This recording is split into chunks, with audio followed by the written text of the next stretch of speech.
We are now live. Hello, everyone. Thank you so much for waiting around.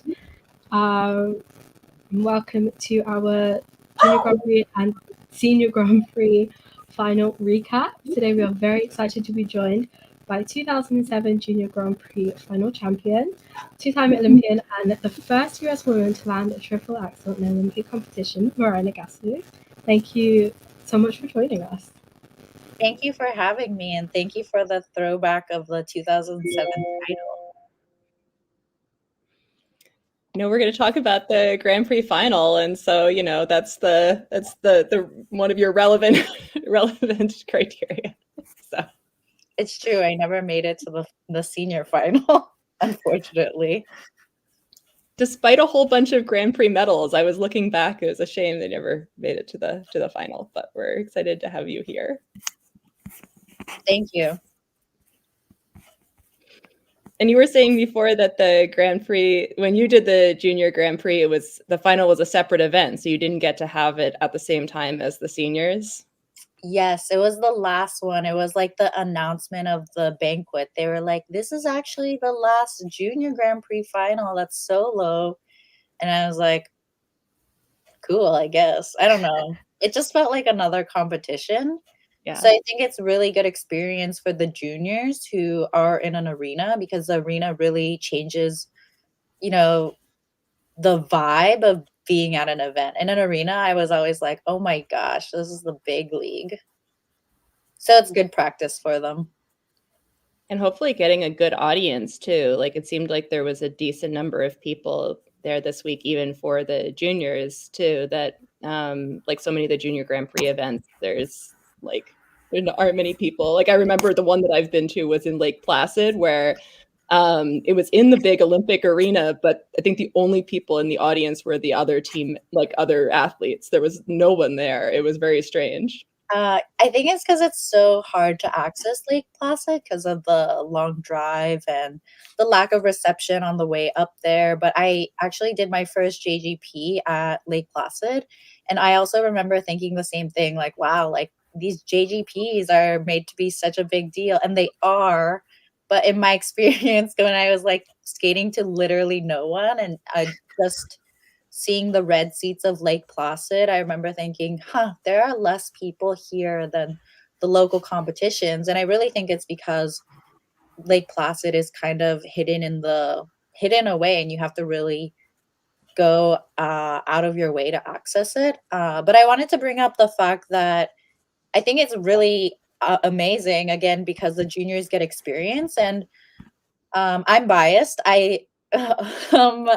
Skating is a huge commitment, not just to like participate in, but also to watch with the way the system is currently set up. And so the 6 people in the competition for a free skate, I feel like that's a great amount for my attention span, my limited attention span. And so I think it's nice that the juniors and the seniors are combined, so you can like step into the arena and feel the glare of the blinding lights for the 6 skaters, then step back out and then come back in. And there's enough of a roster where you're getting your fill of skating. Whereas if 20 skaters is great. Like if I were part of the pool, I would want to be part of that 20. But as a viewer, it definitely does become a huge commitment when you're waiting through the judging, the 6-minute warm up, all of that like adds up. So I think that the way that they've organized this event is brilliant. Yeah, I think it's really nice for that. And I also thought it was really interesting getting to watch, because I didn't watch, I think, almost none of it live. I was sort of skipping around. And so I went from watching the junior pairs to the senior pairs, and then from watching senior ice dance to junior ice dance. And it was really interesting seeing, that way you could really get a sense of like, oh, okay, so some of these teams, feel like they're at the senior level, and some of them really still feel like they're juniors. And it was interesting seeing that, like, you don't normally get to see them back to back in that kind of way either. That is so interesting that you bring that up, because one of my biggest points watching the senior women's short program was that you can really tell the difference between the skaters who are in their first year as a senior level skater and then the skaters who have experience. And I feel like when I was competing, not to keep inserting myself, but I felt like experience was often used against me, but I almost wanted I like was like, yes, and standing up on my feet because I love that I was seeing this experience as an advantage. And I think that as a novice and a junior skater, you have so many elements that you need to perform in a short amount of time, and with their stamina and with their ability to just kind of skate through everything, like they take no breaks. I think that they were some of the like skaters like Rion Sumiyoshi, Nina Pinzarone, and Hana Yoshida. I like their skating, but I was like, wow, like I wish you would take a break for a hot second because in their short program, I was like, oh, I love Cuckoo Fan, but she took no breaks, and I was like, wow, there's so much in this program that I can't even focus. I like usually like to watch a program and say like, oh, that was a level 4, oh, that was that, but like there was so much going on that I was just like, wow, I think you just need to take a breath in this program. And I think that is something that comes with time and with experience. And then watching like Kaori Sakamoto, I was like, oh, like you are feeling this music. And I think that was where the differences came out. Yeah, definitely. And that's like a great segue to talking about the winners for the senior women. Kaori Sakamoto really convincingly won gold. Luna Hendricks silver, and Hana Yoshida was bronze.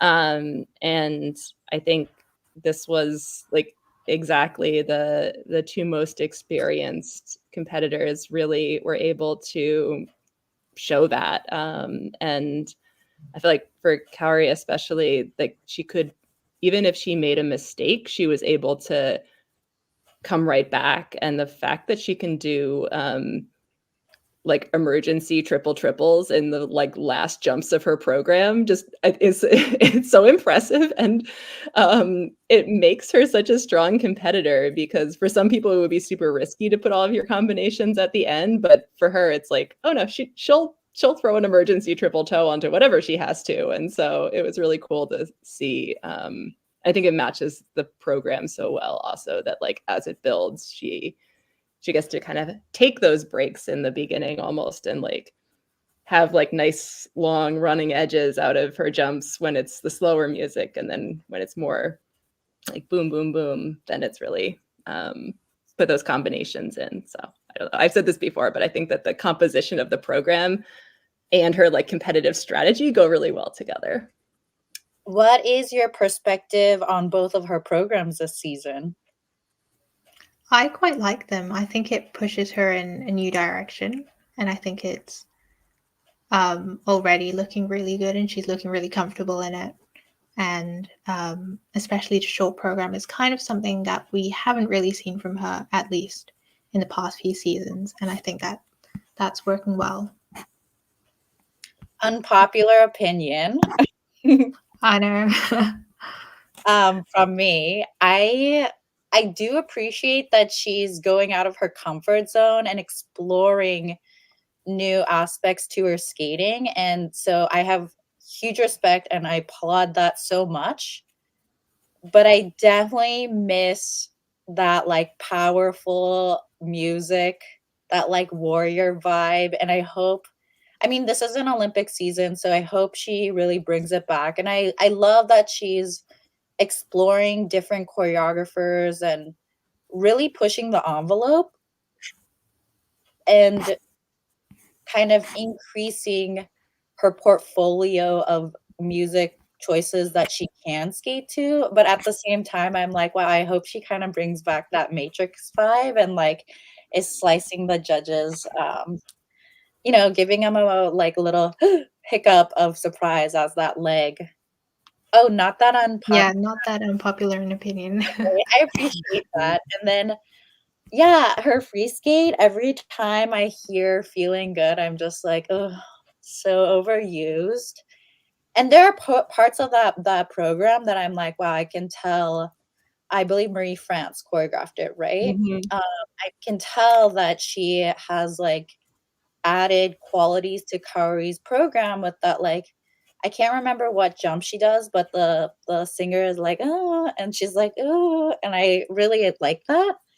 But at the same time, I just have a bias against feeling good at this point in my skating that I'm like, I wish it was, and it's not a bad version. So I'm just like, I bring wish back she Sia. chose a different final song. I feel like there were other things that would have had the same vibe because I love The Wild is the Wind, and that's not a commonly used piece. And I thought it's such a nice piece, but um, it was interesting seeing her skating live, and I'm looking forward to hopefully being able to see her at Worlds because I saw her at Autumn Classic, which is like, these were new programs then, and so I'm interested to see it again later. But I feel like she's a skater that I really want to watch live as well because um, especially with the short program, the sort of the contrast between the speed and the power that she has and the soft music felt really effective in person because often skaters it's like you match like a powerful skater with powerful music and a like softer, more gentle skater with softer, more gentle music. But I thought it was really interesting to see, it's almost like you putting Kaori to like Mai Mahara's music, but it somehow it lets you kind of appreciate her speed in a way. I liked it when I saw it live much more than I thought I was going to, based on when I had just heard the music. But maybe that's just because she's so impressive in seeing her live that just sort of threw me. But I also hope that she has some music that lets her put some of her like fun personality out. I think it would be really interesting to see her do a short program that was like she has such a nice smile and she seems like she's always like laughing and having fun, and like when she's not skating that or she's not performing, that it would be interesting to see, like, I wonder what putting that into her competitive program might be. I have very few bad things to say about Kaori besides my very biased opinion towards her music. But I wrote down some of my notes from the short program, and just in general was triple flip, triple toe, wow, effortless. And I would also really love just to see some floating videos of her trying triple axels because her double axel is so big that I'm like, wow, like what is the reason for not attempting one? But then at the same time, I'm kind of like, if you're getting +4s and 5s on your double axel, you don't need a triple. But for just my selfish social media purposes, I would like to see that triple axel on the internet, like the attempt. Yeah, I know she was working on it at one point, Yeah. I think. And I think, like, I really appreciate that we're getting to see her thriving without needing to do that, because it's really great to see her having like clean programs and being so strong. But she is a skater that I feel like could do it. And I mean, honestly, I would be really interested to see if she's ever tried doing a quad, because I could imagine her being a skater who could do a quad toe if she trained it. But again, it's like whether she prioritizes that or other things. She said it's hurting her, but trained it a couple years ago. I think that it's really easy to forget that when you're training a program, you spend time on the program, the stamina, and so a lot of times you just run out of time to work on at my rink we call them challenge jumps. And Like that. a part of training is that, like, I think watching the men especially, you felt like it seemed like it was an injury-ridden field, and so, like, part of the quest, I guess, is, like, how do you fortify your kind of plan so that you are able to abstain from injury, because injury makes everything that much more difficult. It causes a toll to the mental training, and it's not like you can go up to the judges and be like, "I'm injured. Could I please have like extra time or something?" You don't get to do that, and so I think it's definitely you don't get to like yeah, like, I feel like at other performances, like, when you go to the theater, you get a booklet of, like, what's going on, what the kind of the play-by-play is going to be, and you don't do that in competition, and so I think she's playing it really intelligently. I mean, she's setting up herself up for success, and I think I read somewhere a stat that she's like the Olympics is like the one competition before like what's considered a grand slam, and she wins everything. And I think currently she's on that track, which I'm like, wow, I can't even consider the pressure of just continuing that upward trajectory. But if there's anyone who can do it, Kaori Sakamoto seems like she's the one. She seems very she just seems to have like a great personality and great vibe. And so I mean, like, I want to see a great competition at the Olympics, but I'm definitely rooting for her. Yeah. And she said back at Autumn Classic, she said that she was really trying to push herself artistically, and it was like okay if she didn't get great scores. Like she was basically saying like, I don't need to win everything between now and the Olympics. Like I want to try different things and figure out what's going to be the strongest for me, so that when I am picking my Olympic programs, I feel like, I think she said like she had like many drawers to pull from, like figuring that there would be some kind of really know what her strengths are, having tried it, even if she ends up going back to the same kind of thing. But it was sort of funny thinking that she was like, well, it's okay, I don't need to win everything. But then she kind of has been winning everything, even with that attitude. Totally. Should we move on to talking about Luna Hendricks? Yeah. I love her technique. Every time I see her triple, I'm like, wow, like I feel like it's one of the most reliable in the field right now. And I never was able to do any jumps with my arms above my head. So to see how she is able to stay so aligned over her right side with her arms up always impresses me. My one thing that I don't always like about her skating is her lack of turnout. Like even on her layback, her leg is like pinned straight, and I'm like, oh, a little attitude would be nice in there. But she more than makes up for it in her skating. And with the abundance of kind of dainty, delicate, that kind of mix between orchestra, like violin and piano, that kind of infiltrates the entire skating field. I did really appreciate her contemporary music choices. Was it Beyonce and Madonna and a little club music? And then my favorite part about her free skate, because she was definitely shaky in that, was the end where the judge is smiling. Because I feel like for the most part, judges are told to be very neutral. And so you have these skaters who are performing their hearts out, and then they're like very stoic in their stance. And so to see a judge kind of smile at the end, I was like, oh, they're human too. That's really nice. Yeah, I liked that. And do you guys know if she's injured, or what's the 411 on her?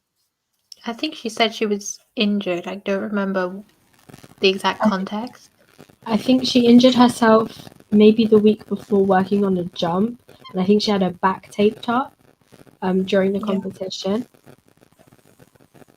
She looked a little stiffer, and which would make sense with that, and just like she didn't quite have that sense of confidence. I feel like that was what really impressed me with seeing her at Skate America, was that she just came in like she just expected like that she was going to land every jump, and she just had that the attitude, and worked that confidence, and the confidence worked so well with the music, and it really lifted her, and that some of that was lacking here. But again, with injury, that would make sense. And that she was able to still do as well as she did and do enough is still good under those circumstances.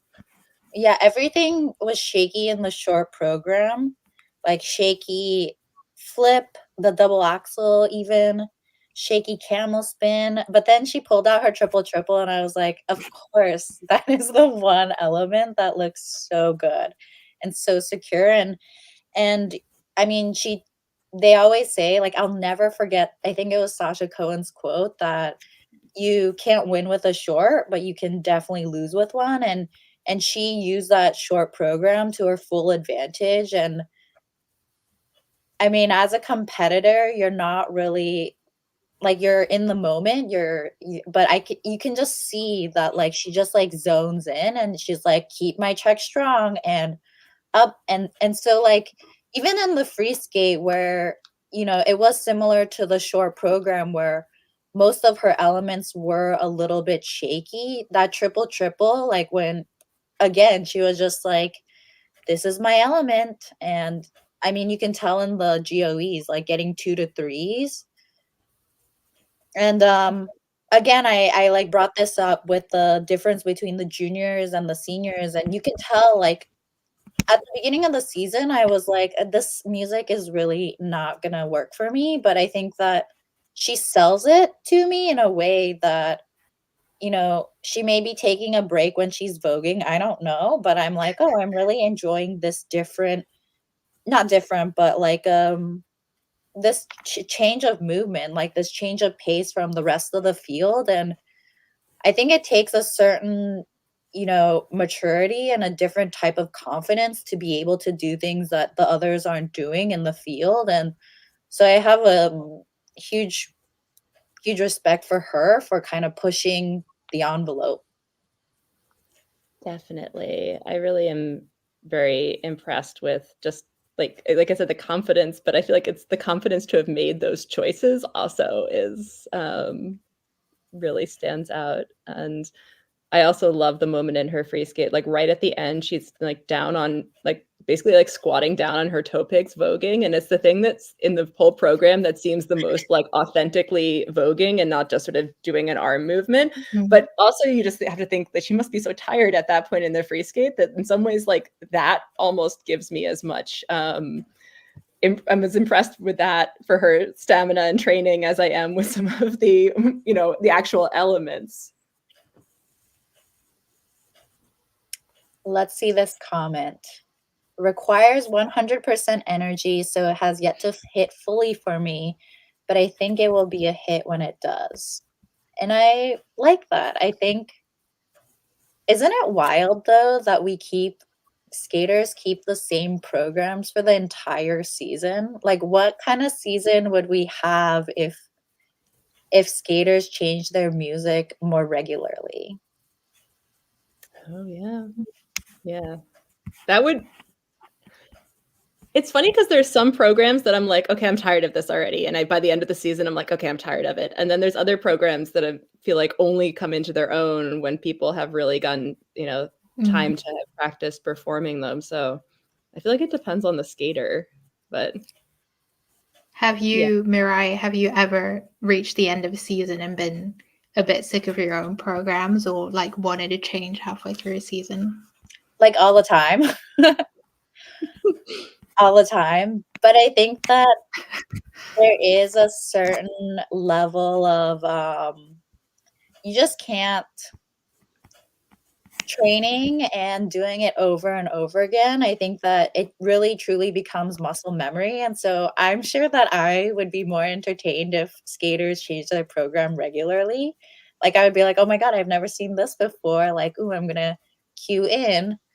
But I think that as a skater, I did not have the mental capacity for it because you get to really know a program kind of like your clothes, and some clothes just fit better than others. And those are like the clothes that you kind of lean towards, and you know how it fits and how it breathes. And there are definitely moments in the program that you learn where to take your breaks.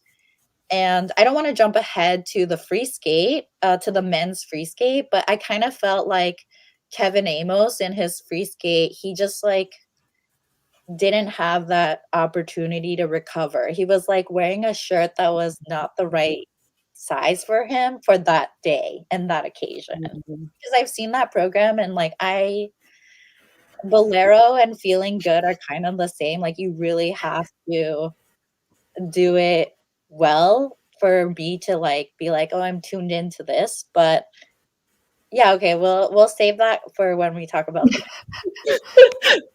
Oh man, no, I know what you mean. There's a part of me that always wished that there would be like an improv competition or something like that. That like maybe make it be like some professional competition or something where you would just be like, okay, here's draw your music out of a hat, and then like in the morning, and then that afternoon, everyone has to perform whatever they came up with or something. I think it would be fun to see. Something where that was sort of part of the design of a competition. So I just did an interview, funnily enough, about whether a journalist reached out to me and asked if I thought that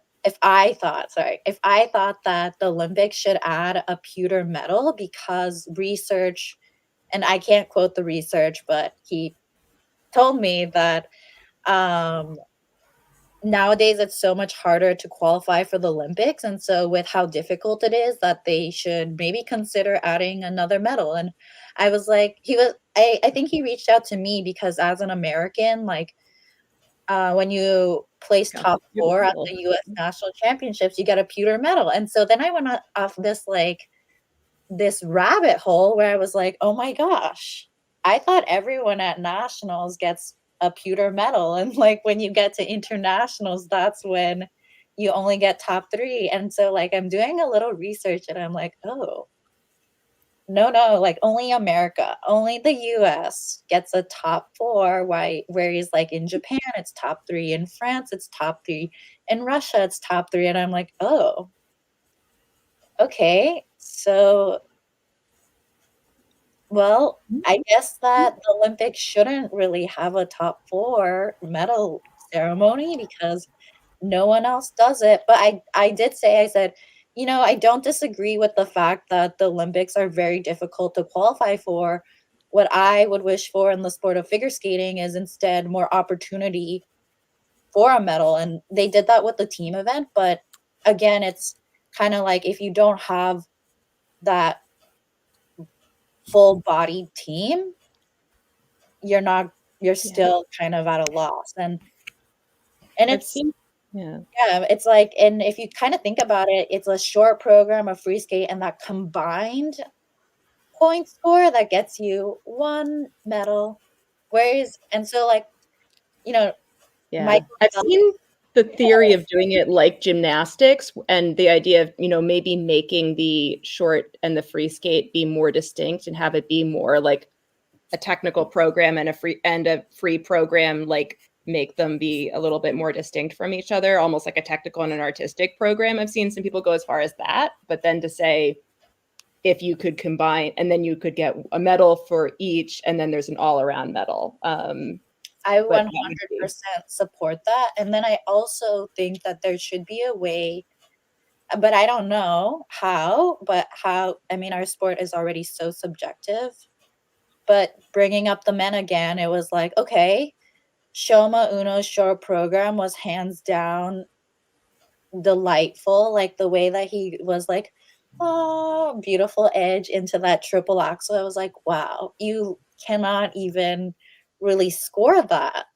But then I saw Ilya do a quad axel, and then the points being like the same. I was like, oh, that just like doesn't line up in my head, like one was better than the other in the component side, and then the other was by far better technically. And so I think that we are still continuing to run into this issue with our judging system. And so maybe, I don't know how, but to separate it would give skaters that opportunity to continue to flourish. Yeah. I want to think about how you would judge the artistic sort of program, because I think that's maybe the sticking point, but I'm sure there's a way to do it. Subjective, right? Like there's no, how do you do that? But having there be like artistic, technical as, as separate, the idea of the split judging panel starting to get at that, but then have them be separate programs or separate medals. But then if there's an all-around medal still, then you still have some incentive for people to do the combination and push for both. But yeah, so it's interesting. But we should, because I think we want to talk about the men, we should finish talking about the women, because I wanted to ask you about Hana Yoshida and on her choice to put the triple axel in the short, which I've seen some people say that they'd like to her to not do that. She has not had great success with it, but I wonder what you think about her triple axel and the choice to use it in both programs. Risky and bold. She's just now popped up on my radar with this qualification for the final, and I did feel like I didn't really agree with her point total of 60.65 with the 2 falls. I thought that there should have been a little bit more of a consequence for that.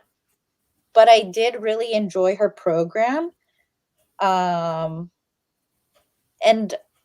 she looked like a first year senior where she just got ahead of herself in everything. Everything was so rushed, and she was flying into her triple axel to the point where I was like, whoa, whoa, whoa, whoa, whoa. Like, you need to take a breath and let's get our check back. But I thought that watching her free skate, she was able to do that more, where her program name is slipping me, but I do like the homage to the Sacha Cohen swan dress. Yeah, it's like a crane. I can't remember the name of the first piece of music. The second is it finishes with the that I can't pronounce the French. Zumi, help me. It's the music that Aliona and Bruno skated to at the Olympics. Yeah, La Terre Vue du Ciel or something. I think the first one's Shakuhachi. I might be wrong, but off the top of my head, I think that's what it was.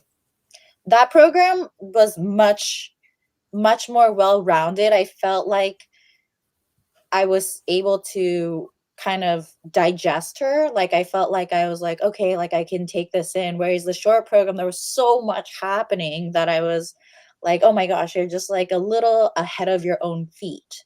But that triple axel, to me, I'm interested to see the development in, because, she, like, when triple axels happen, I feel like the best ones are very easy. Like, you step really well and it just kind of vaults you through. And I feel like she relies on that timing to do that right now. Like, if I noticed that she goes into it with a ton of speed, and she kind of relies on that I don't know how to explain it, but that like power that you get from the step, she relies fully on that. Whereas I think that's why I say I'm interested to see its development, because, not to bring Ilya Malinin in, but he seems to have a really good understanding of that quad axle that it just is a little bit in a different universe for me. I don't quite understand it. I just am like, oh wow, that's insane, especially since I saw videos circulating online with him doing quad axel off of nothing. And as a skater, when you can do an element off of nothing, then you have a real feel for it. So I think that I don't discredit her ability to do the triple axel. I think it's incredible. However, I'm going to have to go with the camp that says that she should maybe abstain from doing it in the short program for now. The 60 I thought was kind of high for the fall on the combo and the triple axel.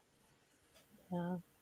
I'd love to see her do the short program, just like all with jumps that she feels 100% comfortable with, and see like what that let her bring out in the performance of it. And maybe she's done that in a show or something, but I think it would be really interesting to see because it's such an unusual program, and she's definitely improved at it a lot. I thought she seemed much more comfortable with it and like able to do all of the nuances in it much more so than when I saw her earlier this season. But yeah, I would love to see. That's a program, like speaking of that, like I would love to see like where it gets to and where she can grow with it. And it was interesting that Caitlin Weaver also said that like choreographed it, also was saying that like she feels like she has a better sense now of like who Hannah is and how she skates, and she was able to tweak it a little bit partway through the season. And so like again, I think it'll be cool to see It where almost she felt grows. like some of like it had so much in it that her brain couldn't keep up with how much was in it. Like there's this like spread eagle in it at one point where she winks, and she does it so quickly that I almost missed the wink. And I was like, oh, I wish you had held that a little bit longer, and then that would have given you a little more opportunity to kind of get her, like she would have had a mindset change almost. But I agree. I want to see that program develop. I love the costume. I like the music. I thought it was all very entertaining. It just seemed like so much that I was like, oh, where do I even begin? Yeah. Yeah. And I think, yeah, exactly like you said, she's still a relatively new senior, and I guess this is her first like full senior season, and which I forget because I saw her at Four Continents last year, so in my mind it's her second season, but it's really her first full senior season, so she's got time. Absolutely. Can we talk about the American Isabel? Yeah. Yeah, let's talk about our short program. Any comments? Well, just that it's so hard to see her struggling, and I don't know what was like. Don't know what was going on with her, and I didn't get to see if she had what she said about it. But just that she like on a personal level, like I feel like not that I know her well at all, but just that I feel like every time that I've ever talked to her, she's like such a lovely, like sweet person that to see her be that upset was really hard. So just like. I feel like my takes about it are like very much just on that human level, and then I was glad she was able to come back that stronger with the free skate because after seeing that. Yeah, you definitely. I think that skating has that ability to affect your entire psyche, and because it is so individual, you can't help but to blame yourself. So, I definitely had a lot of empathy for her after her short program. Kind of like Kevin Amos's free skate. It seemed like I was like, "Oh, let's just do a little rewind and restart." Like that wasn't the real deal kind of thing, but you could I mean, it's easy to say after the fact, but you can tell when a skater is feeling good versus when a skater is not feeling 100% themselves, and you could tell that in the free skate she was there to fight. Yeah. So to see that change was really impressive. Her free skate program, to me, I don't know how this entire field seemed to be on the same vibe and same wavelength, and they all seem to pick very similar programs, but it kind of fell into that category for me. But I will not dispute that she did it really well. I like her transitions. I like that she is very strong-willed. She seems like, I mean, she came back from that short program and fought for every element, and doing that triple Lutz Euler triple Sow, which is a combo that I could never do. That is all very impressive to me, but I do hope to see yeah, I would also like to see, you always want what you can't have, right? So like I'm like, oh, this is a great program for her. She's very good at the kind of beautiful lines, and I hope that next season I'll be seeing a different side of her. Yeah. Yeah, I'd love to see her try to do a program where she even like simplified and really tried to push for more speed and power, because it's noticeable that she is slower than some of the other skaters. And it's funny to say that because like from some perspective, her skating skills are amazing, but she doesn't have as much speed and flow. And so I wonder like if she were to really like what she would need to do to really work on that part of her skating. I saw Skate America when it came to Norwood. Was that last season? And I felt the same way. I was like, wow, the lack of speed is really apparent when you're live, but I feel like it doesn't really that doesn't transfer across the TV. And so I think that when you're at home watching, you really can't tell, especially because it's not like a race. You know, it's not a race where you're being compared via speed, but definitely when you're live, and if you were to compare her to Kaori Sakamoto, like there is definitely that difference.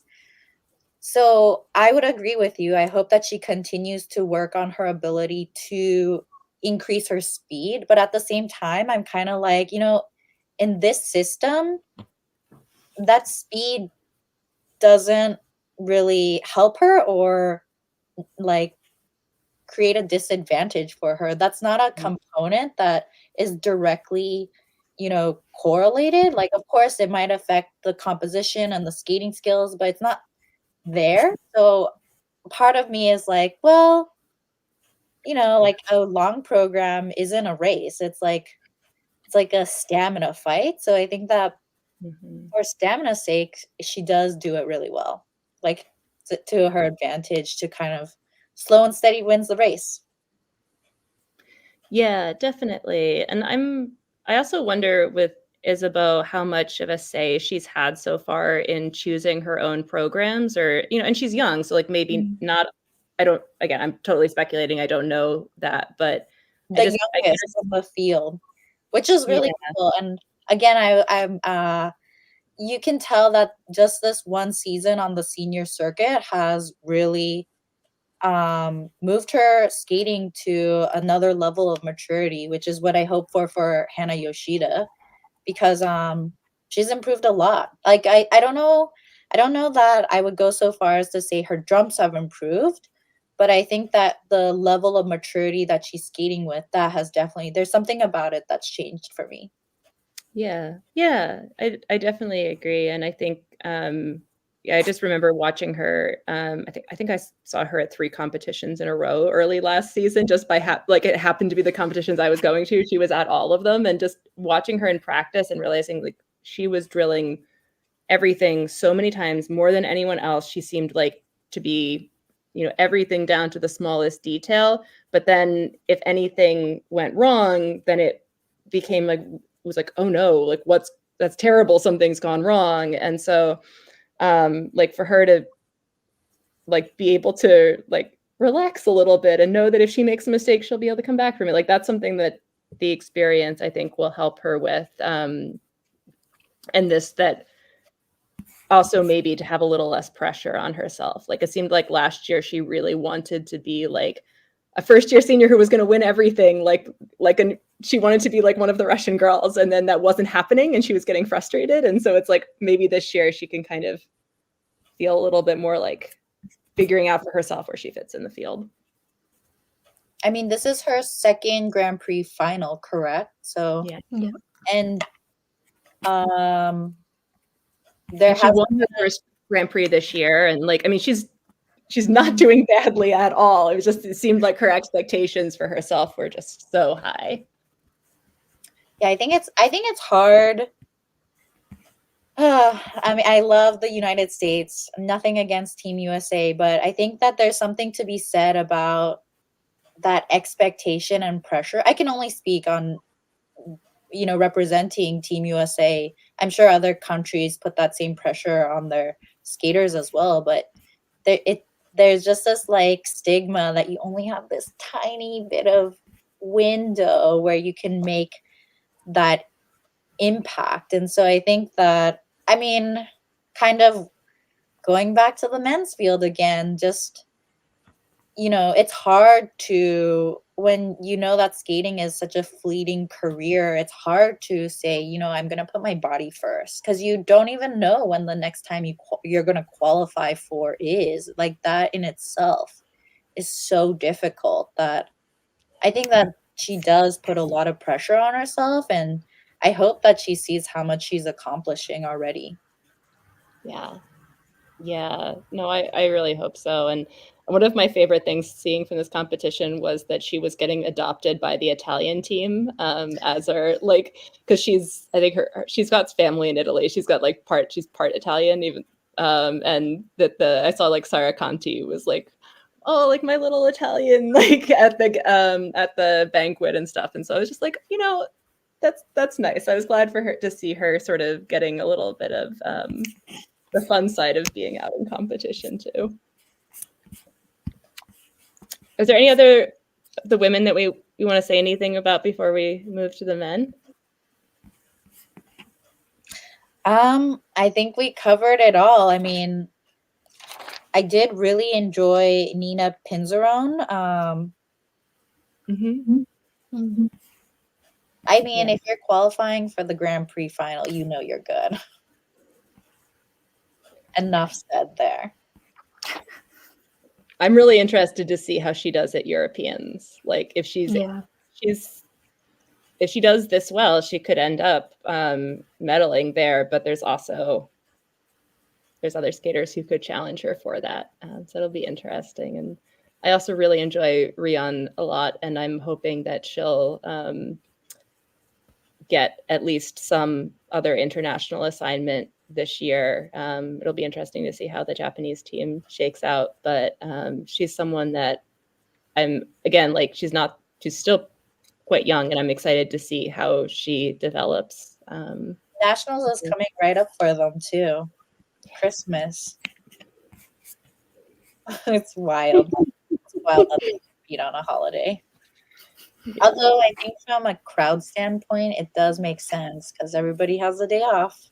But yeah, it always struck me as so funny seeing the because I don't think of Christmas being a big thing in Japan, seeing all of the decorations up at Japanese nationals. But then I was like, okay, no, I guess that people are who make it a thing. But it was funny to see that. Oh, we lost Sarah.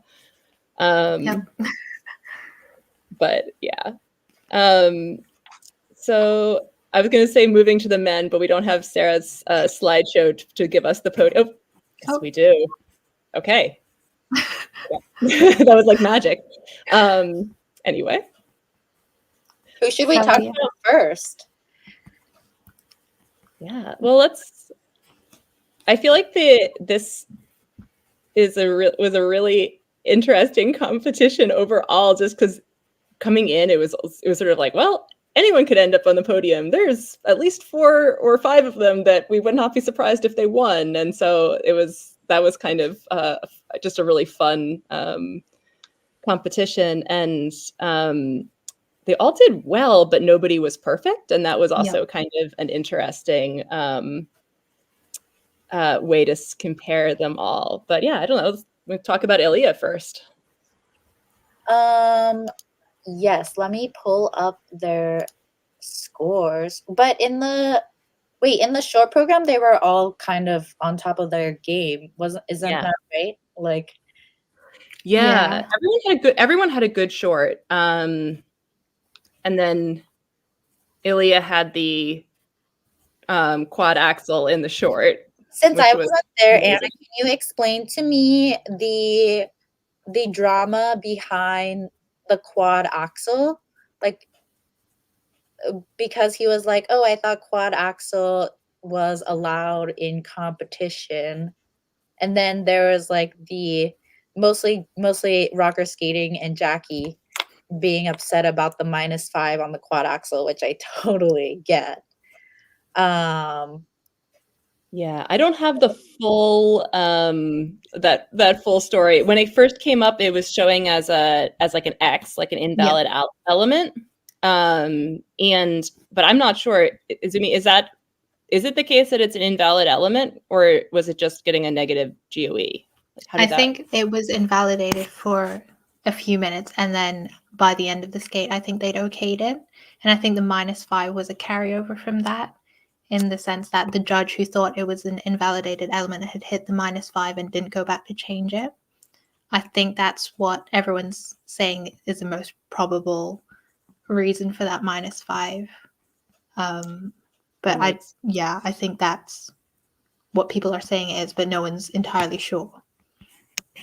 But then at least that one, as that lowest score got thrown out, even if though it may have had carryover effect on what scores got included. But yeah, it's super interesting that he would do that, especially given that he had been saying all fall, like, I'm not going to use the quad axle. It's not worth it. I'm not going to do it. And then here we go. Not only is he doing it, he's doing it in the short as well, which I feel like is a compliment to the rest of the field, that he felt like he had to do it, that he was feeling that challenge coming into this. But let's talk about that as well. Like, I want to hear perspective on what you guys think about the quad axle being worth currently 12.5 points. Is it enough? I don't really know. Oh, to give you guys a little reference, a quad flip is 11 points. So it's only a 1.5 point difference. So I think my personal opinion, I think that's a valid statement. I think that no one else is doing the quad axle. But then at the same time, I don't know, then maybe components should also be worth more. It's an interesting topic to discuss, right? Because the quad axle seems very difficult to me. No one else is doing it. So for it to be only worth 1.5 more points than a quad flip, like like I always see axle as that jump that starts the new cycle, like single axle, double, sow, double toe, loop, flip, lutz. Then double axle is like part of that like triple field. And then triple axle is part of the quad. So quad axle to me is worth like part of the quintuple field. So I'm like, oh, he makes a valid statement when he says it's not worth a lot. But then at the same time, I kind of love his attitude of like, well, I'm going to do it anyways because I can. Yeah. And like, it's still, if he gets, even though a small point difference, if he gets positive GOEs on it, like it can still make, that small point difference could still be worth it, depending on the competition. Like, I guess I feel torn on it. Like, I think, taken in isolation, yes, I think it should be worth more.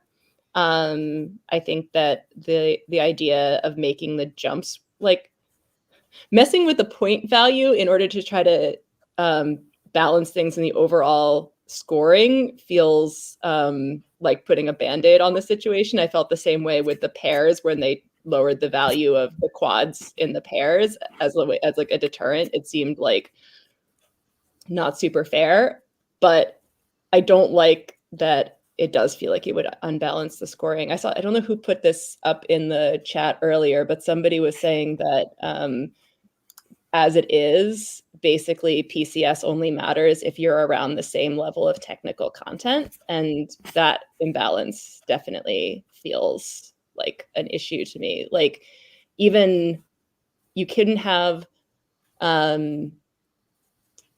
even with a clean program that was like a one quad program and the best PCS in the world, you're not going to be able to compete with someone who had like the stronger technical and a mid-level tech and high-level PCS will never beat like mid-level PCS and high-level tech the way it is right now. And that feels like something that needs to be fixed, but I'm not quite sure how you do it. Wait, I'm just now catching up on these comments. I love that everyone's saying so much. It's like all in the side view. So even though we're not pulling them up on the screen too much today, like I'm definitely looking at them. And also thank you to whoever put in like the 4 people who immediately said Kaori did do a quad toe attempt back in 2020. So at 4 continents. Yeah. Appreciate that. Successfully? I think no, it was downgraded or oh, wow. But I had totally forgotten that she had tried. Sometimes I feel like everything that happened in the last Olympic cycle like starts to like disappear from I can barely remember 2007 JGP final, so I can only remember that it was in Poland, and I actually think that they put the wrong year on my medal, and they were like, "Do you want us to fix it?" And I said, "Yes," and they like scratched it out. I think that was. I honestly don't even know where that medal is, so it doesn't matter. Only it's weird how you only remember certain things, but I think I'm gonna have to Google, can someone, so 4 continents quad, is that when she attempted the quad? Yeah, so there should be, yeah, let's see if we can find a video of that. But yeah, it's interesting too, because I think and this is something I'm curious about from a technical. Oh, is it just me? Did she freeze? Toe or quad sow Oh, you're back. triple axle verse, and so I'm wondering about, like, as you're saying, sort of it's like getting into that next rung, but how would you figure out, like, do you just go try for both? Did you ever try doing a quad, Mirai? Me? Yeah. Okay, I did, but the falls were so hard on my body. I was like, it's not for me. And I think that for me, the triple axle, the pole harness really helped me kind of get that feeling for the timing. And I didn't grow up with a pole harness. And so I think that there was a level of fear that, you know, basically technology can only cure, because it's like a little protection, you're not falling as hard. So I think that if I were younger, and you have to remember, I was watching Mao Sada attempt triple axles on TV. So I would sit there like crisscross applesauce in front of the TV, and I'd be like, wow, if only I could do a triple axle someday. So in my mind, I think she and like all the others ahead of her were like immunizing me towards, and like making it seem like I could do the triple axle, whereas with the quad I never had that mentality, and that was not in my favor. That makes a lot of sense. That's like, it's what you start thinking that's possible. Like, I remember watching some training with like a bunch of kids where like you had, like, they were from like a guy that had a triple axle and was maybe going to start a quad, like all the way down to some kids that were like working on doubles. We're all in this like same group, and watching this was with Gizan Briand was like doing a jump tutorial, and it was really interesting to watch because he was basically saying like, okay, it's the same thing that I'm going to teach you for your double loop that you'll need for your quad loop. You just have to do it better for the for the quad, essentially, with more precision. Like, there's way less room for error. But it was really, I was thinking about that with like the little kids working on their doubles, like for them to already have in their mind, like, oh yeah, this is part of a progression to a quad, maybe, like, was so different than if you were not growing up thinking about that as just like a normal part of the conversation. Mm-hmm. And then I wanted to bring up, I'm going to continue this thought before I introduce myself to Corey. But it says, was Miki Ando the last Japanese woman to do a quad? And I didn't watch the JGP. I'm so sorry to all you skating fans. But I did see Mao Shimada's quad. I believe it was toe that she landed, and was just like, I don't even understand. Like, it looks, I think that when it's done well, it's so effortless that they make it look easy. And I think that is so good for like little kids watching at home, because then they're like, oh yeah, like I can do that someday, kind of like we were talking about with the triple axel. But hi, Corey, nice to meet you. I'm having the most awful time with my phone right now, but yes, nice to meet you. We have a lot of mutual friends, so it's funny that I haven't met you yet. I don't doubt it. I feel like that's what the skating community is like. I know. So in many ways, like, I feel like I know you, but I don't. So nice to meet you. Nice to meet you. I'm gonna throw you into the mix. We're talking about the men. Who was your favorite performance and why? I will be thinking about that Yuma Kageyama step sequence for the next 10 to forever foreseeable years. Full chills. And like Which I was watching it at the free skate. Oh my god, for sure the rain in your black eyes. I like was watching it in the morning and I'm less like emotional in the morning. And I was almost in tears watching it at like 7 a.m. in Toronto time. Now I'm furthermore in the time zone, but I was just like, it was incredible. So that was my favorite highlight of the moment. Wait, can you talk about his method of doing quad Sauerkraut? That always fascinates me What, because you mean the 1 foot takeoff, like the old fashioned timing? yes, Isn't that insane? yes, Like it's giving Tara Lipinski, it's giving who was it, Courtney Hicks? Like heel toe. yes. I don't know how Swinging he front. does it. It's like It shouldn't generate force. It really shouldn't. Like any other kid, I'd be like, well, like this is what we're gonna do for like a double, but we're never gonna use this for a quad ever. But it absolutely. works well. But he has those knees, right? They're like marshmallows. So They are. I kind of love too that his programs for me they weren't perfect, but his rotating position is yeah, so tight that he'll like go up a little yeah. wobbly but land Like so I feel like we well. saw that on what was it, the second axle? Like he had no business being on his feet on that. Like And no business. But I'm it, a we're sucker for Imagine Dragons, so I really enjoyed that show didn't program. you skate to that as well? I A different did. for a short. What was it? 2016. Yes, 15. Demons, but a cover of it. Give myself credit for that. We lost you for a second. Repeat what you just said. Oh no, I was just giving myself credit for knowing that. Oh, it is impressive, especially since I researched you a little bit and saw that you were born in 2007. Is that 2002. 2002. Oh no, I'm not. 2007 is when you started skating. Yeah. Yeah. And 2007 is when I was like my first time on TV.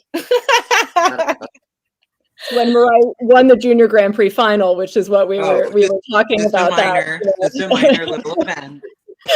Minor. Yeah. And then I mean we have to talk about Shoma Uno as well. It's so good. Yeah, the short program for me, I was just like I like rewound his entrance going into the triple axel a couple times because it was that good. Yeah, I find like the short. I'm bad because like personally, I'm like every time I see it, I'm like I would love if it was just Claire de Lune. I do think it works for him, the like chanting part in the beginning. I don't think it would work for just about anyone else. But I was more just impressed for him to do 2 quad triple combinations. Like I don't know if I've seen him do that in the same event like ever. So that looks really strong to me. I was just thinking the whole time in the free skate that I was like just trying to figure out like where can he get more points technically, which is crazy to think when you're doing 4 quads and 2 triple axles. But then like knowing Elia was going to be after the whole time, I just found myself being like, where can he like add something? And I don't think you can. I think you're kind of like at. It just shows how crazy the men are getting. He had a quad Sauerkraut last year, so he was doing a fight. It's quite like I think even Stefan was like, it doesn't work. Yeah. Can someone explain the NHK drama that happened to me and the like maybe not skating in final if the judging is going to be unfair? Like I missed that. Okay, I have like multiple thoughts about this. As somebody who follows all of the people on Twitter who translate the Japanese articles, that that quote was not sourced. It was like in one article that said Stefan said that, but then it didn't actually have, it wasn't in any of the other articles and we didn't have a source for it. So I'm taking that like maybe skipping the final thing with a big grain of salt. That said, I also fully believe that Stefan might have said that because he gets very emotional, and like in the moment he might have been like, this is unfair, burn it all down, and then like in the morning being like, okay, so that's not what we're gonna do. But but what I think that was the scandal comments were coming from, which he did say, was that there were 4 under rotation calls on Shoma's free skate. And I think some of them were justified and some of them weren't, but it seemed very harsh. And I think Shoma really felt like, he said something like it was, like he was like, I don't think I've ever done those jumps better in practice. So if they're under rotated, if they're being called under rotated now, they should have been called under rotated like all the time. So I think he was just feeling frustrated at that moment. But it did. He pointed out he got 3 quarters in the final too. So I don't know. I think it's hard because it's true. His jumps are sometimes his landings are sometimes a little squirrely, but I kind of don't care. So then I have a hard time like feeling like he should be penalized for the quarters. But yeah. I know. Skating is so difficult to kind of judge in general because watching the short program and watching Shoma skating compared to Ilya skating, they were both good in their own right. But then at the same time, I was like, how do you even really judge these? And so it kind of made sense now as I'm thinking back. I'm like, oh, I guess it kind of makes sense that they were both almost on a level playing field because one skating was better than the other. But then it seems like I'm discrediting the quad axel, which I don't like. Like, I want that quad axel to be like, this is the best thing that's ever happened, kind of. Even though I get that it needs to be balanced. So I feel like I'm talking with my tail in my mouth in circles. Yeah, that's an interesting point. I think like when so first of all, like if I'm just like, I hate saying it, but if you are gonna call cues, would suggest that the quad axel was probably cued, in my opinion. I think that everyone got a bit excited, and it's ridiculously amazing, and it's absurd, and it's phenomenal, and it's crazy, and it's wildly should be more. To me, it wasn't celebrated enough as it was. It was just like, oh, that's a record, like as if it was like another girl landing a quad jump, and we are all just so desensitized. Like, but in an event where we're gonna play like cue games against everyone, it was like everyone will probably like look at that, and if you slow-mo it. But it's interesting, I find, with the shorts, because I find Ilya's short program is incredibly rich in transitions. So as much as like we all love like pulling like the component, and I'm more of like a component like fanatic in I love like the skaters programs. But like if we're marking based on composition, which is transitions and jumps and placements on the ice and how it's matched to music and does it fit the rhythm and presentation, it's checking off all the boxes. So it's hard to not give, when you're doing a difficult entrance into a quad axel followed by a difficult exit out of the quad axel, followed by no setup into a quad that's triple toe with a difficult exit into a spin, and then out of nowhere a difficult entry and exit into a triple axel on the music. Wait, how do you even remember all of that? But how can you compare it to the way that, like, the one thing that really stood out to me, the thing that I was like, oh, winner chicken dinner, is Shoma's. I've said this like 4 times now in this conversation, but the way that Shoma goes into the triple axel, like in the short program, that was not comparable. You can't compare it. Yeah. Like the edge quality, the like, it's crazy. So like, okay, maybe you're checking off the transitions, but then for sure, no, there is like that weird like thing where it's like it's more, always more. That gray zone of, so do you judge how hard the transition is? But then there isn't really like, there isn't in the judging guideline. It just says a transition is a difficult combination of steps. Like it has to combine 3 steps, 3 difficult steps. So it's hard. It's a really funny gray zone. But yeah. And then, I okay, probably would have gone Shoma for the short. I would have. I think so too, but then I feel bad because I feel like I'm discrediting the quad axel. Yeah. But we have to kind of work with what we're given, and it is only 12.5. To me, if I were Elia, the more I would have added the quad axle in the short, I probably would have played around with doing the let's toe at the end, because that does raise the base value. Mm-hmm. So, and then I would have maybe tried it as like a flip and quad let's triple toe in the second half, because like if you're just playing with points, but I understand his thought process, which is just like, I want to make the hardest program ever and make history and like records and all that stuff. So like I get it. Okay, But like, last question yeah. from me before I have to go back to adulting and go coaching. What were your thoughts on the music of the men? Like, to me, especially in the free skate, I was kind of like, how does everyone, like pretty much every year, how do people know that this is the vibe, that this is the trend, and how do they know? Like, I was kind of like, this all sounds the same to me. Sorry. Yeah. No, it was becoming, we always have like jokes of like, is it going to be the emo year of covers? Because like, I don't think anyone wants that. So I'm glad it's not that year, but it's not far off.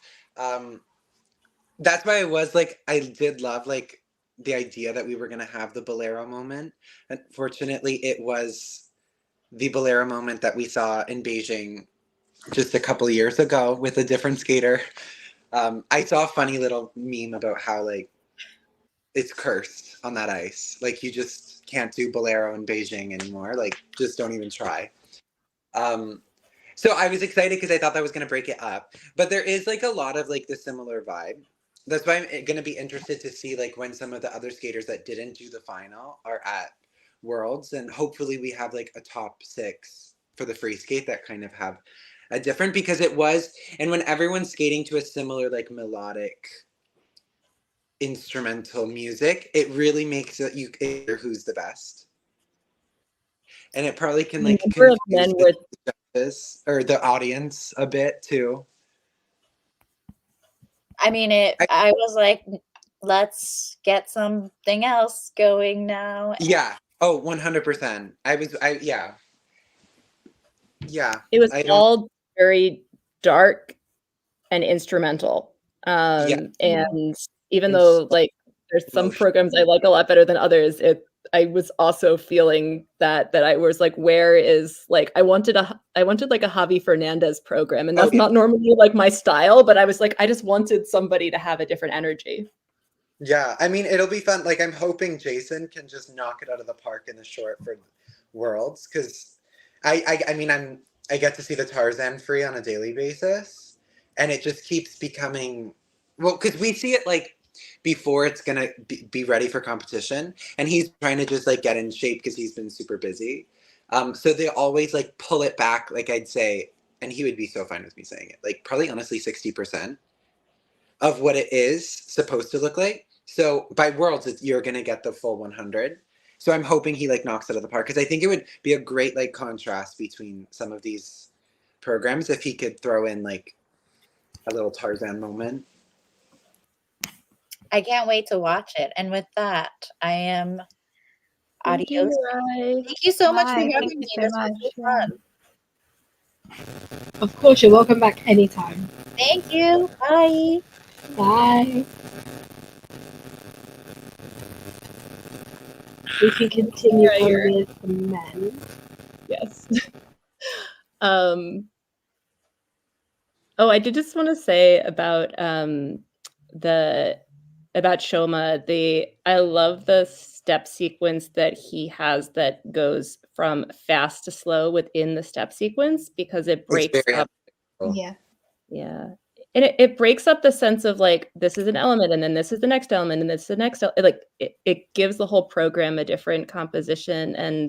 But I think it's super hard to, in some ways, like what I like about the program is the places where it's simple, where he's just like doing a crossover and then a spread eagle, and like it's not as full of transitions as Ilya's or as Yuma's, and I enjoy it more, and I think like artistically it's almost more interesting to me because it's simple, but then that's hard. It's hard to justify like less is more from a scoring perspective. Oh, for sure. Yeah, I agree completely. It is a hard one. I remember when the world was like freaking out with like the Russian dominance for like those couple of years with the girls, and they were like, "How are you getting these points?" The components, and then you would look at it and you're like, "No, no, no! Like it's pretty black and white how the judges want this component score to work." And if you're doing all of these things, you get a 9. That's just how it works. But there isn't like that component that's like just skating skill dominance. Like that's what we're all looking for, right? And because it's impossible to judge, why is Carolina that much better than everyone? You know what I mean? Like why is Shoma just such a good skater? And until like they're able to adjust it somehow, the people who do 400,000 steps going in and out of their jumps that are timed to music and there are difficult turns, they're going to score equal. So it's kind of like play with your zone, but it's interesting when you have like a full audience because you'll definitely see people react differently to the lifetime performance. And I want something that's even harder to judge, which is like, what are you saying artistically, and does like what you're doing on the ice like help to create the like emotion or the thought that you want me to have? Like and that's that's totally impossible. For sure. Oh my God, I could only imagine. But I felt happy. I don't know about you, Corey, but I felt like the overall placements were really fair. And then I started picking, various parts of the scores, but that just in terms of like. Yeah, no, from an outside perspective, like I definitely loved the top 3. To me, that was like perfect. I think it was fair given the situation. Obviously, like I'm a huge Adam fan, but that mistake in the short program, like he was very, very lucky to get such a high mark in the short given that error. But he did like a great job after. But it threw him right out of the possibility of a match. It was like getting like kind of close when I saw that Yuma pop. I was like, oh, one more mistake, he might just not. But then he really pulled it all together. I think like overall it was like a good event until like we remembered the Kevin Bolero. Yeah. That was like, I would love to know. Me and Nikolai were talking about it for a while today. He'll probably pop in. He's just in the shower. We're living together right now. It's like a whole like camping experience. You should come say hi. Yeah, I will. We think his like skate broke on the axle. Like I would love to know someone's thought process on that. Yeah. Because you could see like it collapse on the right side on the fall. And then you could see he had to pick on it for the next jump. And it was like he had no trust in that. And it just looked like, but also him popping the triple toe, he was going to have to start playing some arranging games because then he was going to repeat 2 triple toes, 2 triple axels, and 2 triple letzes. And then there was going to be a huge problem.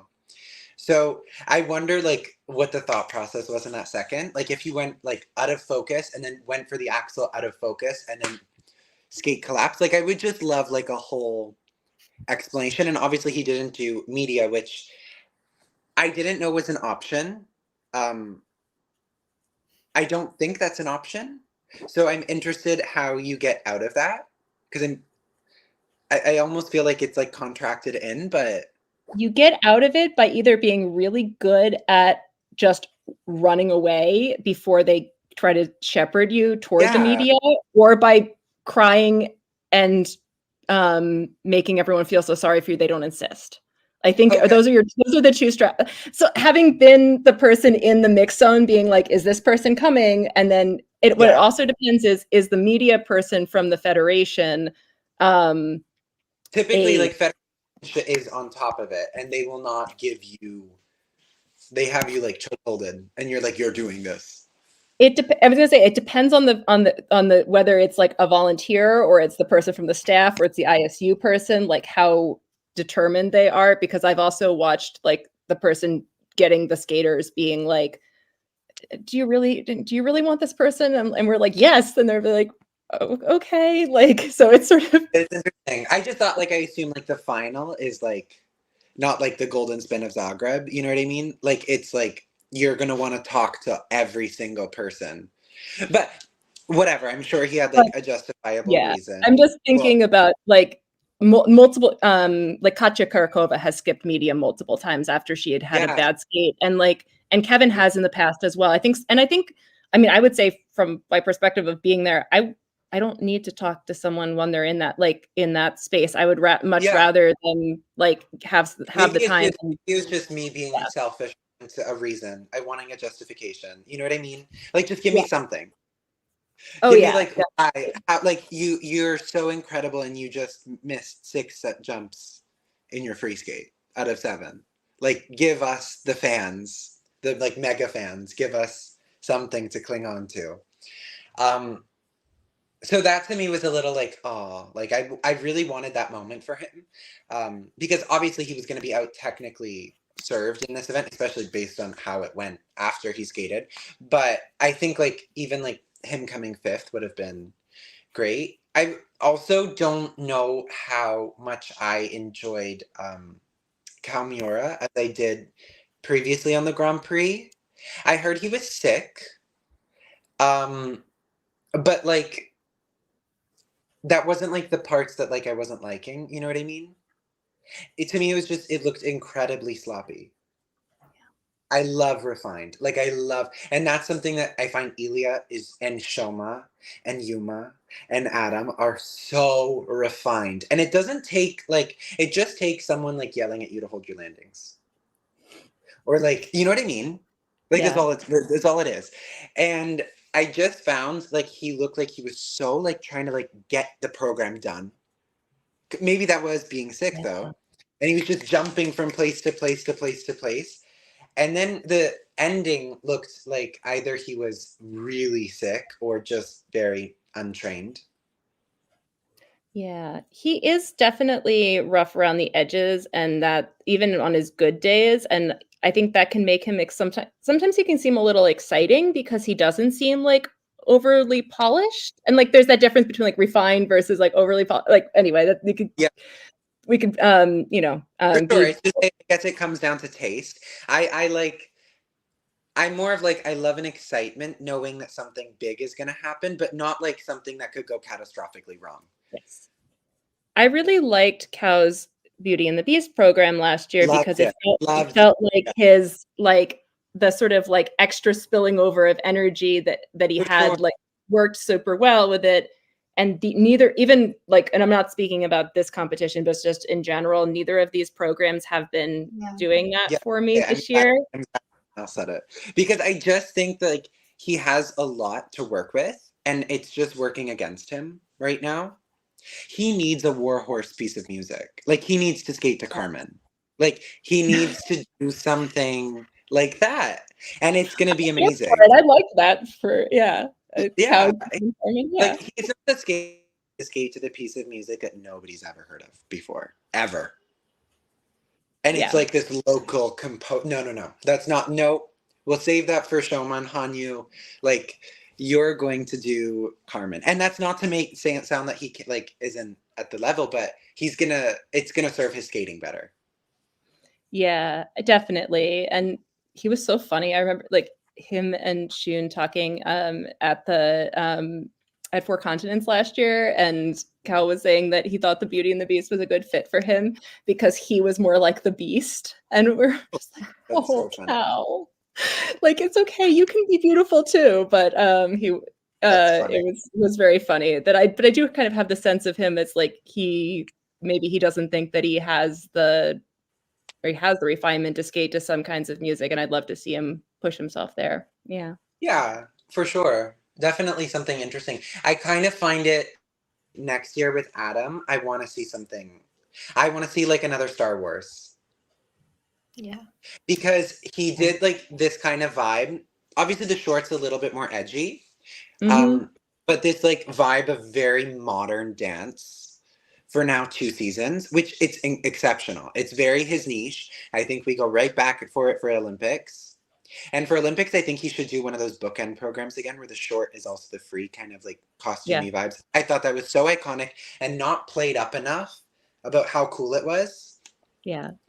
But I think next year I want cool. I want show me that you're the one that can do the program with all the quads, but like also like give me something that I'm gonna be talking about for like 2 months. And he can so do it. Like the Star Wars program. Like everyone still talks about that. Like I don't know what it's gonna be, but I hope his choreographer like already has a list ready to go because he like can do anything. Yeah, his short has really been growing on me, and this free much less so. And I think it's partly because of the sound effects and the sort of the pauses for the dance, like the sort of I the don't love that he doesn't spin before he in between the jumps in the free. yeah. I do find it kind of unbalanced. Like when Alina Sagitova did 7 jumps in the second half of her free skate, every single person lost their mind. And she did a full like spin in the middle. It was on 2 separate parts. Like it was very 4 jump spin, 3 jumps. He does 7 jumps with the steps in the middle, but like just 7 jumps. Steps in between the last jump, the 6 and 7. And like nobody has a problem. And to me that just is like, well, where are all these people that were complaining like a few years ago? Like they were losing their minds. Yeah. So I would like to see, and he does the same in the short. So I wonder if he has a thing about spinning in between jumps because he does 3 jumps in a row in the short. Maybe, yeah. I mean, that's how I feel. I hate I don't make me do a toe jump after a spin. I hate it. I'll get dizzy and fall. I feel safer that way. Don't make me do an edge jump after a spin. I'll be dizzy. Yeah, but I totally agree. I think his composition scores could not be.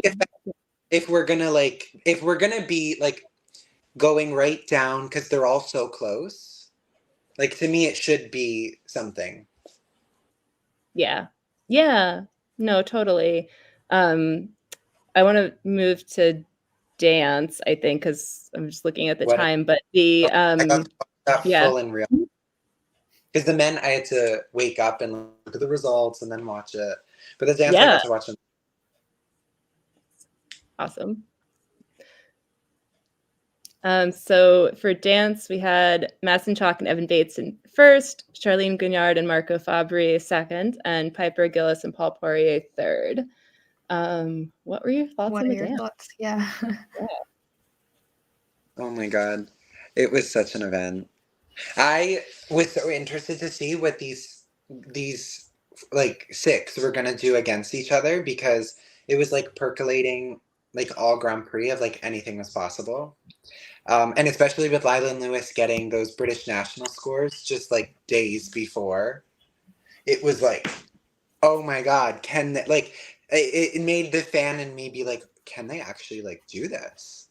Because they just beat the Italians at NHK and then the nationals. But I find like a big thing with the ice, I know, and it's also like in the pairs, but in ice dance to like the nth degree, is the 2 groups is so detrimental because you're essentially making a final flight. And in ice dance, a final flight means absolutely everything. And anyone who doesn't think that, no, it's not going to happen. Yeah. Like your group isn't going to change unless there's a major, major error by someone. Like you're going to stay in your spot.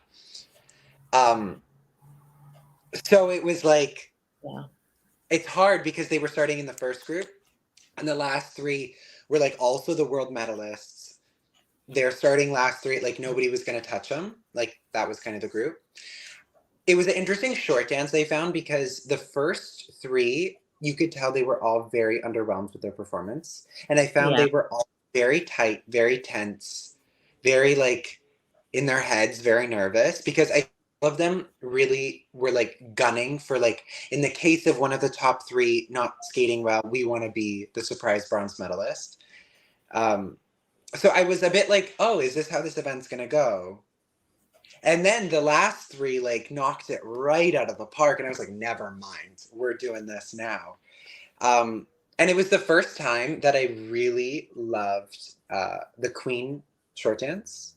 Because the first time I saw it, I was like, it feels a little walky on the spot, a little stationary, which isn't bad, but And then the second time I saw it, it was like, it's okay, it's good. And then this time I was like, no, it's amazing. Like, it's amazing. But to me, I still think I'm biased. I think the Italians program is the best short dance of the year. I think it's so good. I love that you love it because I feel like that is I really like it, and Why it's is like it feels like a controversial? It's controversial amazing. opinion. A lot of people don't like it. I can't wait to see it live in person. I'm literally like, that's like what I want to see live. It is so good. They're so fast, and it's campy, and it's like ridiculous in the sense that it's like so over the top, so like laughing, but it's amazing. It's so good. I think it's amazing, and the whole step sequence at the end, ugh. And they have the best twizzles in the world. Like, it's absurd. Like, if And we're they gonna managed call to it make, synchronized twizzle,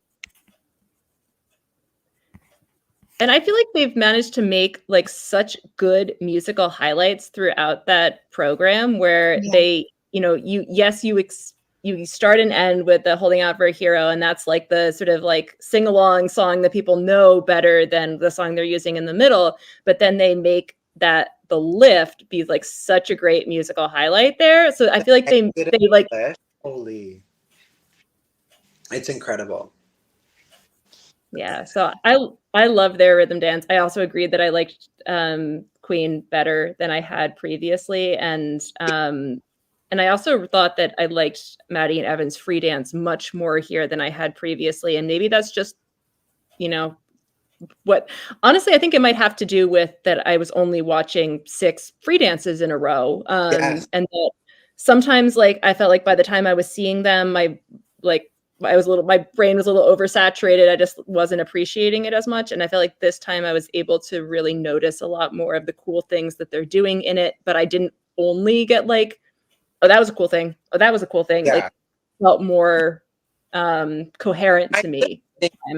That when I think about like their best free dances, they're very like, I feel like they were like Lila and Lewis in the sense that revolved around a theme. Mm-hmm. And they've done a couple seasons now without, and I'm like, give me a theme again. Like, I'm ready for a theme. Like, I loved the Alien program, the Snake program. I just think that they need to do something. Because I enjoyed it, but it was by no means my favorite. And I feel like, of the event, and I feel like if you were asking audience, like me, who doesn't know the rules that well, and you would do a poll on the event, like, I find very few people, and you don't show them the results, very few people would say that that was their favorite. And I just think that, like, in an ice dance event, like, crowd is so important. And I just think that they have the ability to constantly be crowd favorite, but they don't pick the vehicles to, like, do that. And I don't know why. Yeah, that's a good point. Like, there's nothing wrong with pulling up the Moulin Rouge. Like, not for them, but I'm saying, like, Tessa and Scott, they knew exactly what they were doing.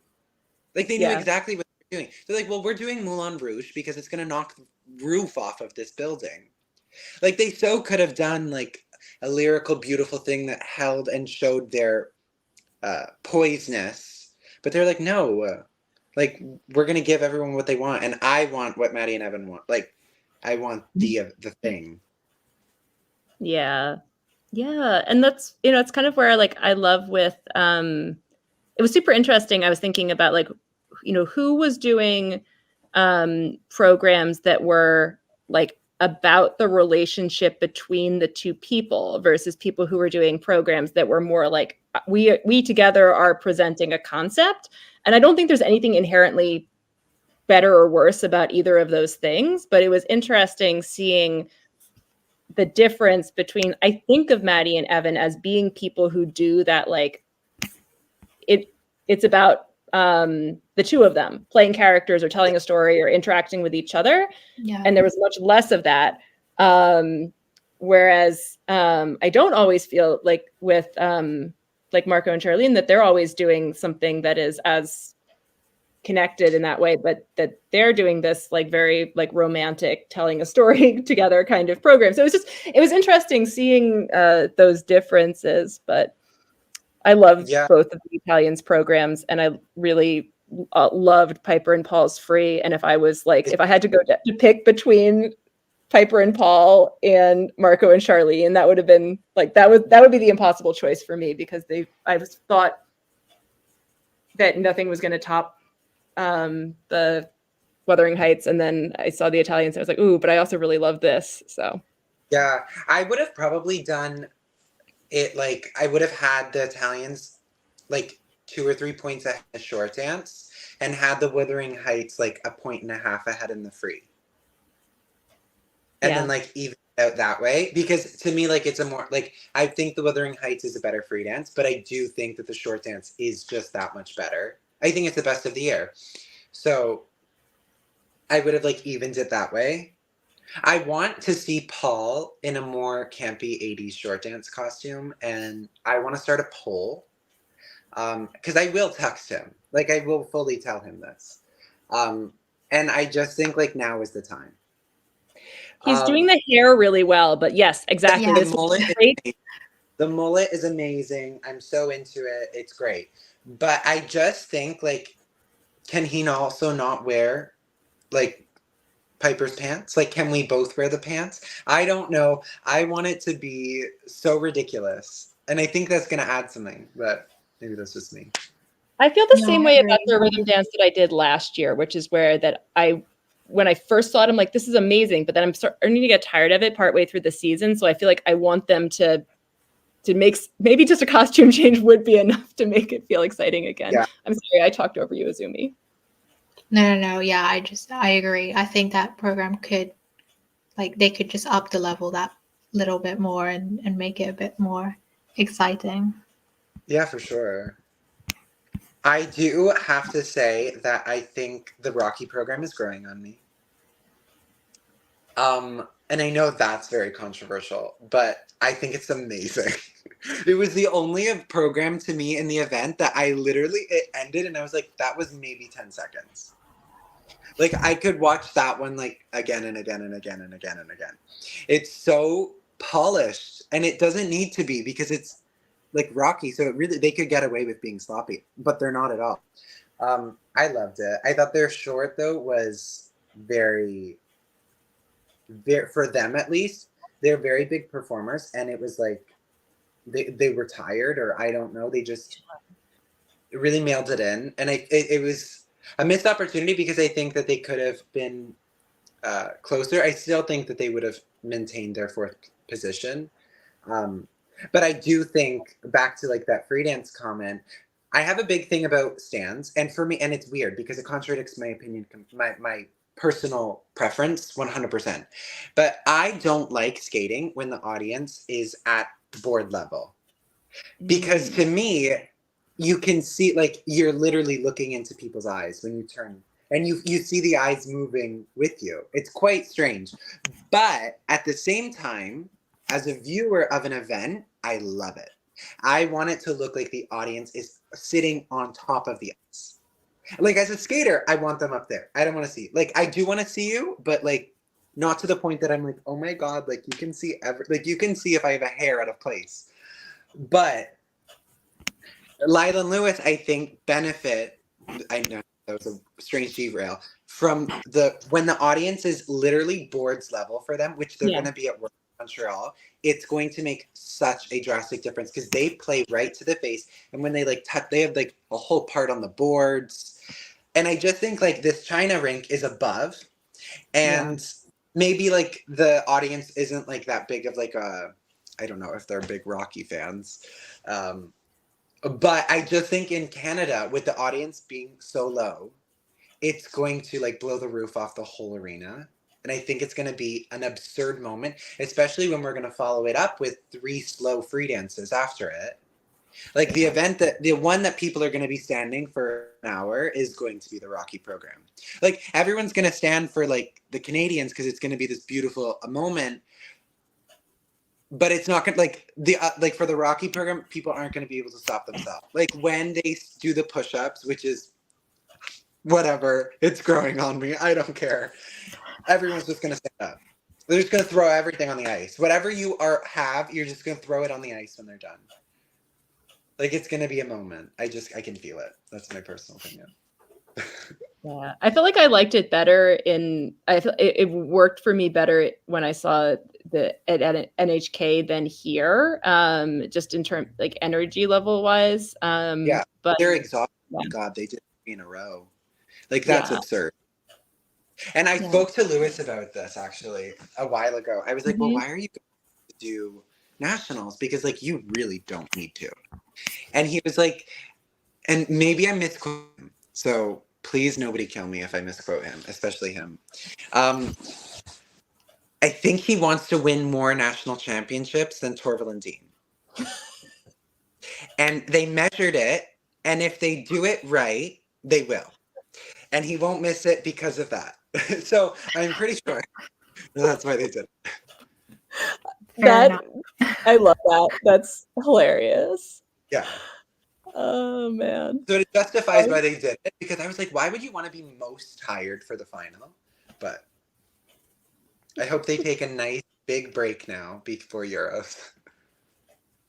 Yeah, I mean, and if this solidifies them as that, okay, so they're fourth, just out of, there's a top 3 and then there's them. Yeah, which and they're ready to go. starts to punt. Yeah, like I felt like Lawrence and Nikolai were the ones who maybe had the most to lose here in some ways, because then they're in that like 5th, and then that feels like a harder place to be in some ways, because they're not the For like sure. And just because they were outside. so far behind, to me Yeah. it was more glaring. I found they had a similar situation last year at the final, where it was like, could they be the ones? And then they were like, nope, actually, we're gonna stay right here, thanks. And I'd be interested, because their programs are an example of ones that started the season and I was in love with. And now I'm like, so. I feel like everyone's making all these like big changes because like more people had programs that were a bit on the fence. And they were like, no, we've got like these hits. And Yeah. I don't know. I don't think they're curious, dance, process but that's because to personal taste, but yeah. Yeah. I find they're looking a little close to Marjo and Zach. Well, and they were scored so closely here. I mean, I think that's going to be super interesting for them at nationals to see, does that like settle them? Like, does everyone kind of settled into a nice 1, 2, 3 there, or what happens like with that push? Yeah. That would be interesting. I don't know. I'd love to see it. Like, it's not going to happen. It's done. Like, everyone knows the result. But I would love to see like a surprise. And it's tough because I really liked them, and I really liked their programs last year, and I felt like they stood out and had they seemed really different. And this year, I don't know, something about this free dance doesn't seem like it is letting them play to their strengths, or feel as much like they had this sense of sometimes of, I think, of being like, we are the adults in the field. We are doing our own thing that's different than other people's thing. And I'm just not getting that from them this year the same way. But it is what it is. Yeah, no, for sure. Yeah. It's quite interesting. Anything else we want to say about dance? You guys got there? I think. And then we can circle back to women. I had Marjorie and Zach were robbed, and I do stand by that a bit with their scores. Yes. Yep. I think that they were like placed correct, but it marked unfairly. Yeah, that's it. Yeah, I agree. Because I think you could almost predict the order. I think bronze was a bit sort of up, but you knew them coming in for their first final, they were going to be low. I just think that, like you said, their scores were. Yeah, we'll see. Well, I mean, they won't have to worry. Canadian nationals will get a generous serving, as all national championships typically go, except Korea apparently. And maybe Japan. Japan also likes to mark really harshly their skaters, which I'm like, why? Give them a 10. I don't know. Like, if Yuma skates clean, give him a 10. Like, where's the problem here? I don't see the problem. But Marjan's Latvian nationals always underscored as Denis Vasilyevs. I'm just speaking of things that no one else cares about that also happened this weekend, but they always give him very low PCS comparatively. And I'm like, what are you doing? This is your chance to. Yeah. I didn't get to watch his free skate. I saw the short. The free was really good. He hit his first quad with positive GOE in the free skate. So that was very exciting. I saw the short where didn't he land like on the boards on one jump? Oh yeah. There was like a nice little like, let me do a little like, I'm not gonna fall over. I don't think it affected the GOE, and I was like, okay. That was generous. That was true. I was like, you did put 2 hands on the boards, but okay. Yeah, I don't know. He needs to practice staying inside the rink. Between that and Skate America, where he kept colliding with the boards, it is getting scary. Yeah, sure. Yes. And then isn't it French nationals this week too? So the French boys, and which I find crazy because they had 3, well, including the junior, 3 boys in the final. They really couldn't move because they're even competing like Thursday, Friday, like early too. I was like, wow, oh my, that's something. I know one journalist who was trying to make it from Beijing back to part of French nationals, and I don't know if she managed it, but that was going to be like the most epic travel situation. Yeah, it's crazy to think about. So I know one of the French dance teams had to withdraw from a challenger competition because their schedule was like Saturday, Sunday at challenger, fly back, and then compete in the French nationals on the Monday and Tuesday because that's when they put dance for some reason. Yeah. Crazy. I had a couple of comments I wanted to highlight. One of them was from Sharon saying, I love Corey skating and he previously competed in ice dance a number of years ago. Nice little reminder for anyone that isn't familiar. And then Sharon also said, I'm just afraid that ice dance in US nationals has the potential to be a bloodbath with so many good teams vying for second and third place, let alone the world teams. So the US 4-continent team is actually, I believe, already named? Or it's about to be. It's going to be named prior to nationals this year for the first time. Yeah. Mm-hmm. Yeah. And then, so that will kind of like base, I'll be shocked how they can name someone who's not in those 3 to worlds. Yeah. Right? Because then how are you going to like get yourself back on the team for worlds if you weren't on it? Isn't that crazy to think? It's a weird situation, and I'm not sure that I like it because I feel like the US dance is one of those places where it's like the Japanese men where like I want you to name a completely different team to 4 continents than to worlds because I want all of those skaters to get those opportunities. If Maddie and Evan are going to do 4 continents as they've already won it. Many times. He said they were. I'm trying to remember because I know that Ilya said he's not going. Yes, I knew that, and Jason's not going either. And I think that they told somebody in China that that Maddie and Evan they were going. So. Wow, good for them. Busy. Yeah. Crazy. I also like the person whose comment said that Paul's hair is big and full of secrets. Yeah, I saw that. I love Mean Girls. Found it. There we go. Yeah. Speaking of, has anyone ever done a Mean Girls program? I feel like that should be a thing. That's so expensive. But isn't actually next year's short dance movies themed? Yeah. It could happen. Yeah. It should happen. You will see it, I'm sure. Like, there's not that many movies to pull from that aren't movie like musicals. I wonder how many people are going to do Barbie programs next year. Oh, yeah, for sure. Like, without a doubt. I saw there was some synchro team that already has one. Someone says Not the Barbenheimer Danish. rhythm The dance. Canadians are going to be upset they can't use Top Gun. Yeah. We should talk about Paris.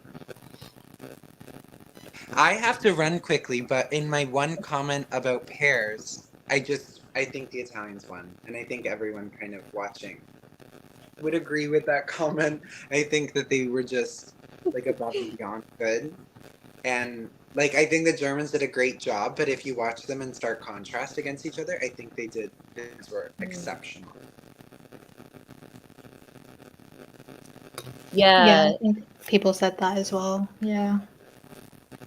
So it makes for a good World Championships. So I'm interested to see, with also the Georgians going to do senior, like, and perhaps the Japanese. I don't know if they competing this year. I don't know, not because they did withdraw. I don't know.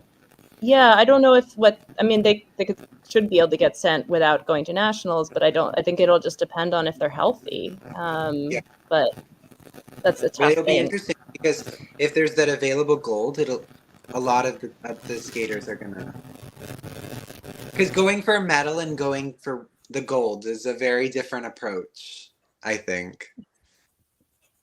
Yeah, definitely. And I really felt like the Italians, the difference with their PCS, they're so much stronger and so much just more interesting to And when watch. I see them live, they're so good. Like, wow. I'm gonna see them tomorrow. So Before you leave, we have one question. If you were still an ice dancer, what would your choice for 80s rhythm dance have been? you know what's so funny? I had a conversation about this with I don't remember who, and I was like, and it was something that someone did do, but then they scrapped it. I would have done Straight Up by Paul Abdul. Caroline and Michael?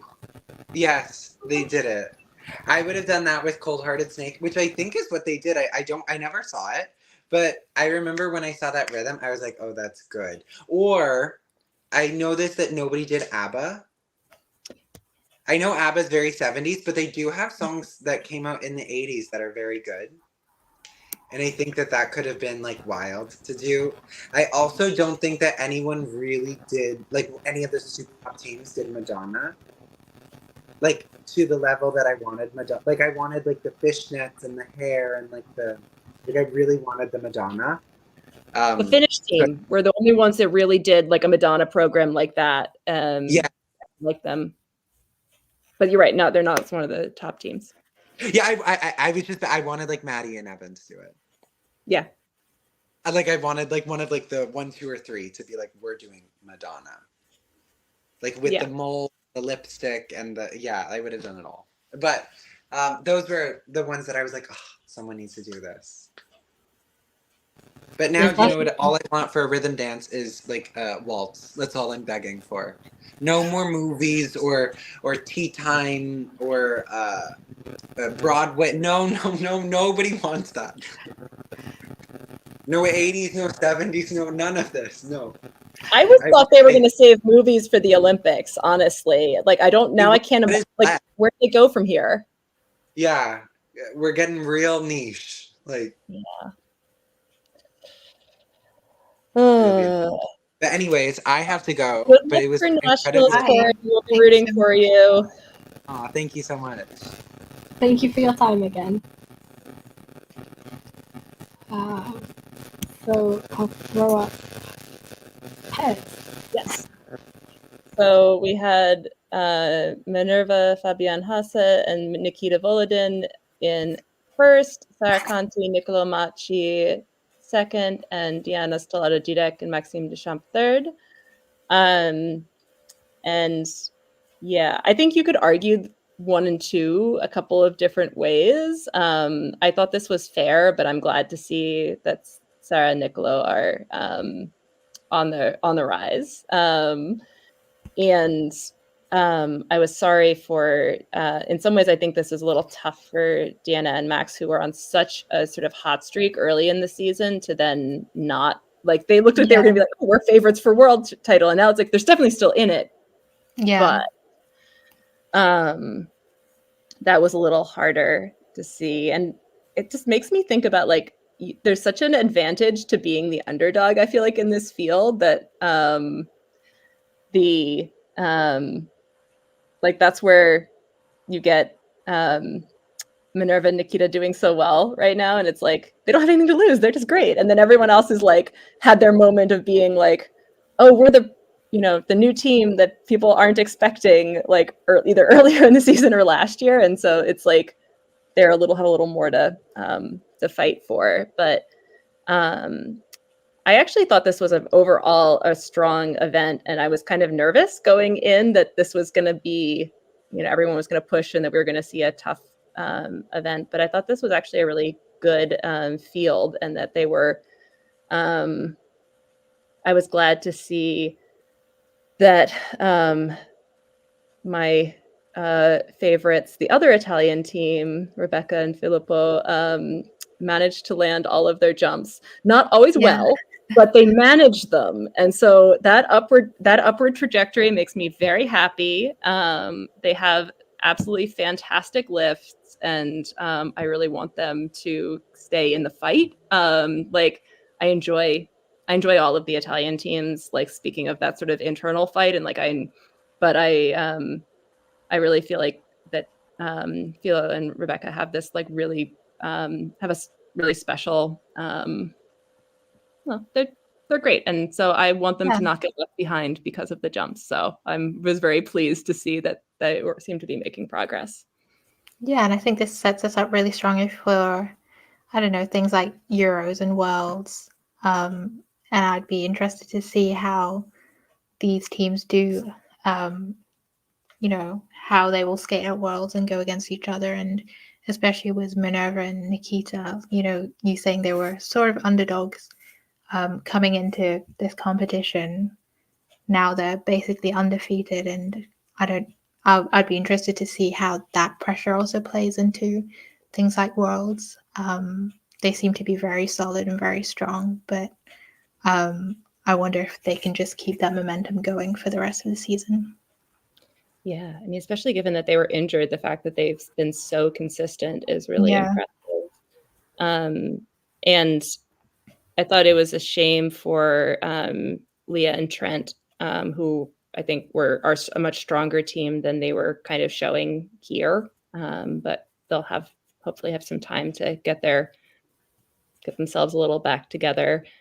And I'm really excited for pairs at Europeans. I feel like, and this is not just because I'm like the biggest pairs fan, but I think that it's genuinely going to be the most interesting fight for the podium of any of the disciplines, because you've got three Italians, two Germans, the Hungarians, and the Georgians that could all have a great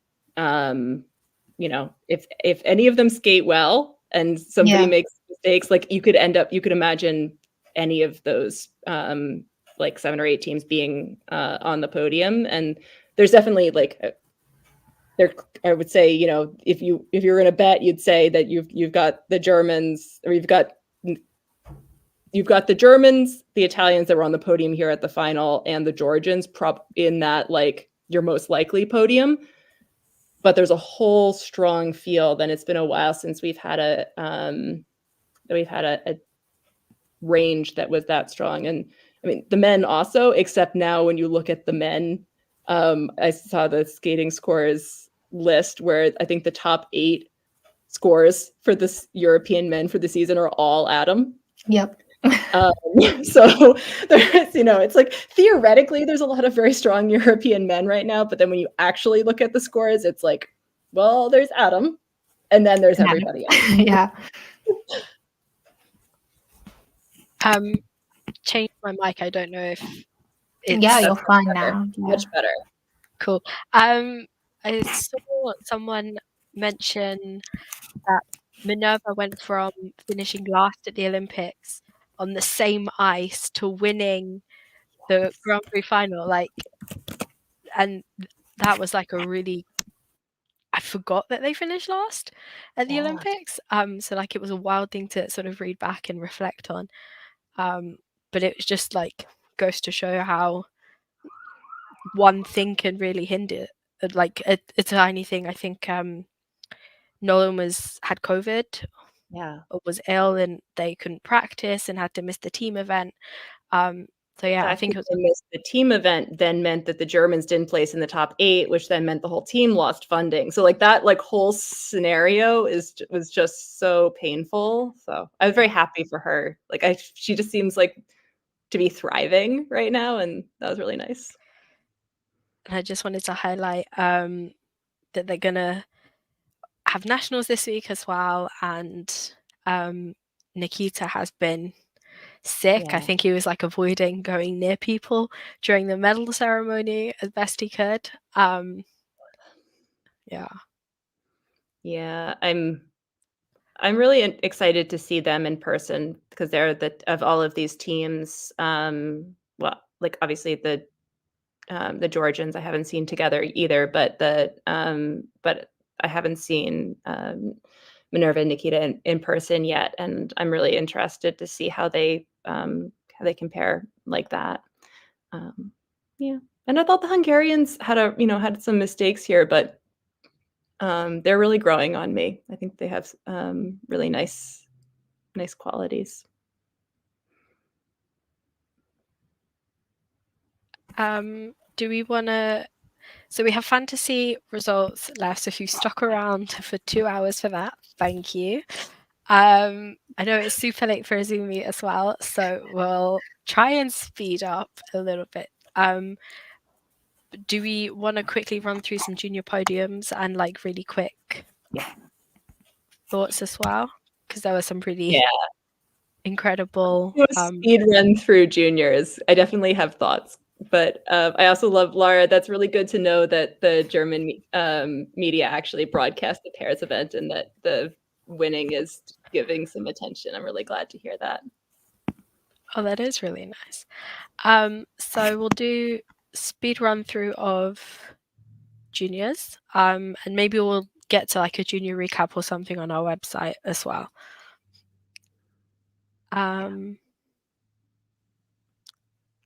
So junior women, gold medal was. Oh no, Sarah froze. Oh no. I should say them instead. I'll just say them instead. Gold went to Mao Shimada, second Jiashin of South Korea, and then third is Rena Uezono from Japan. Yes. Am I back? You're back. You are back. Yes. I had looked up name pronunciations. I was so excited, and then I froze. No. Quick impressions on the podium.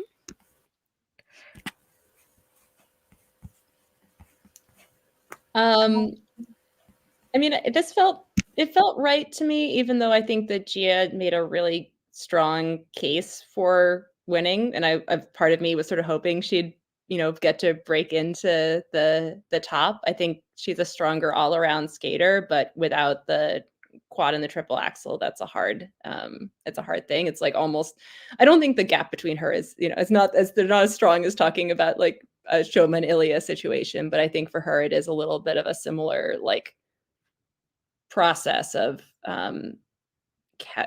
can she catch Mao with the elements as they are right now.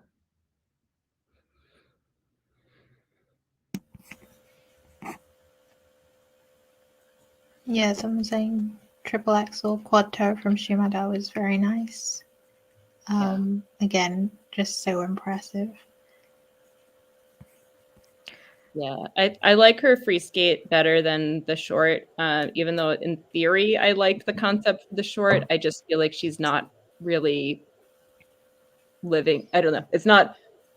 I'm not getting the vibe from it that I think is the intention. And so I like that she's pushing herself out of her comfort zone, but it's still not quite working for me. I love Rena. She's becoming, I think she's definitely my favorite of the juniors right now. And I'm so excited to see her in the future as well. I think she has such great musicality especially for a 13-year-old. It just mind-blowing to me how good she is at her age. And her jumps look big and strong. Like, they're not always clean, but I think has she's got just so much to build from. So I was very happy to see her be able to get on the podium here.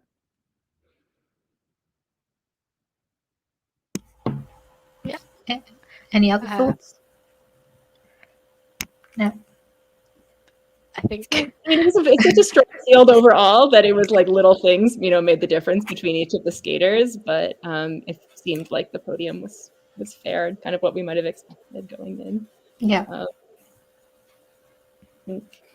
It's funny going from watching junior women to watching junior men, just because the level of like poise and quality is just so drastically different when you get to this group. They're just they've got just such much messier edges, but I mean that in fear, metaphorically, not literally their edges, though sometimes that's also true. But yeah.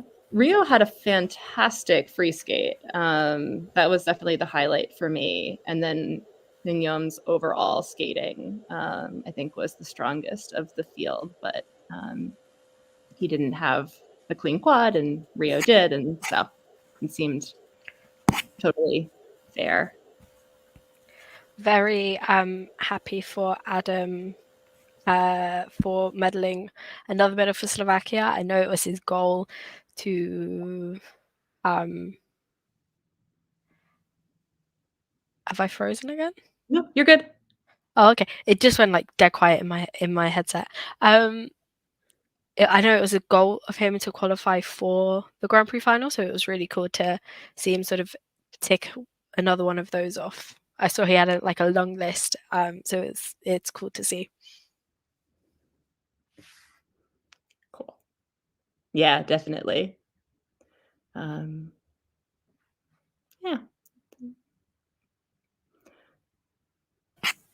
This was a ridiculous. I mean, the Georgians are so good, but they make me flash back to everything that I both like and hate about Russian pair skating, in the fact that they have such quality and consistency, and then just such bizarre artistic choices. And so they just gave me like complete flashbacks to just every other time that I've seen some Russian pair team come out of nowhere and be really good, and me be like, who are you and what are you doing? So I mean, that said, they're really good, and they just did not seem like they belonged with the rest of this field. And so I feel like I want to talk about especially the three Canadian teams. I think are all really strong and talented, and they each had pretty good but not great in different ways skates here. But it's so exciting that we've got these three teams that are all really strong, and I'm excited for I'm genuinely excited for Canadian nationals. I'm excited to see how they all keep growing. I have a soft spot for Ava and Yanni, like I said, because I got to train with them once, and they're very nice, and it's lovely to see them doing so well. But I also think that it really says something that the three teams all come from different training centers. And so there's a real, I think Canada's doing a great job at laying the groundwork for a strong Paris discipline. And so I'm glad to see them all doing so well here. I want to give a shout out to Violetta and Ivan, who didn't have great skates. I believe she is struggling with injury. So they've had to change a lot of their elements. But I just want to give a shout out to them. Yeah, they did so well holding into it. And their lifts, like the group 3 lift that they have in their free skate that has the whole 1 foot glide, and then it ends with him a no hands,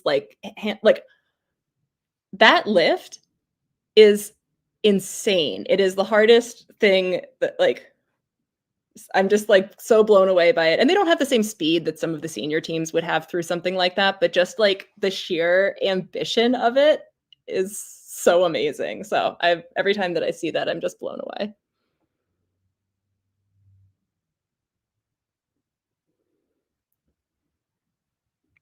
And we'll round off on junior dance. Like I loved Leah and Artem's programs. I think I believe they got like the world record for their rhythm dance score, beating the Mrazeks, which was already impressive. But yeah, I think it was very impressive, both programs. Yeah.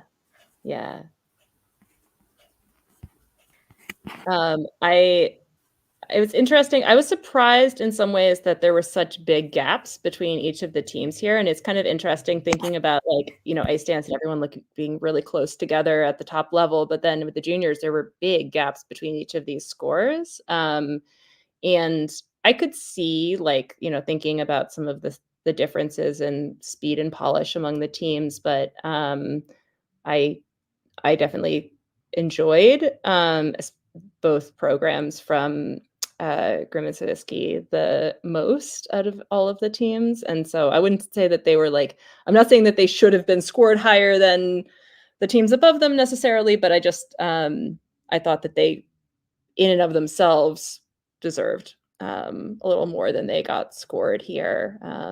And that I also, I feel like there was a big mismatch for me between the quality of the skating and the quality of the programs from the Israeli team.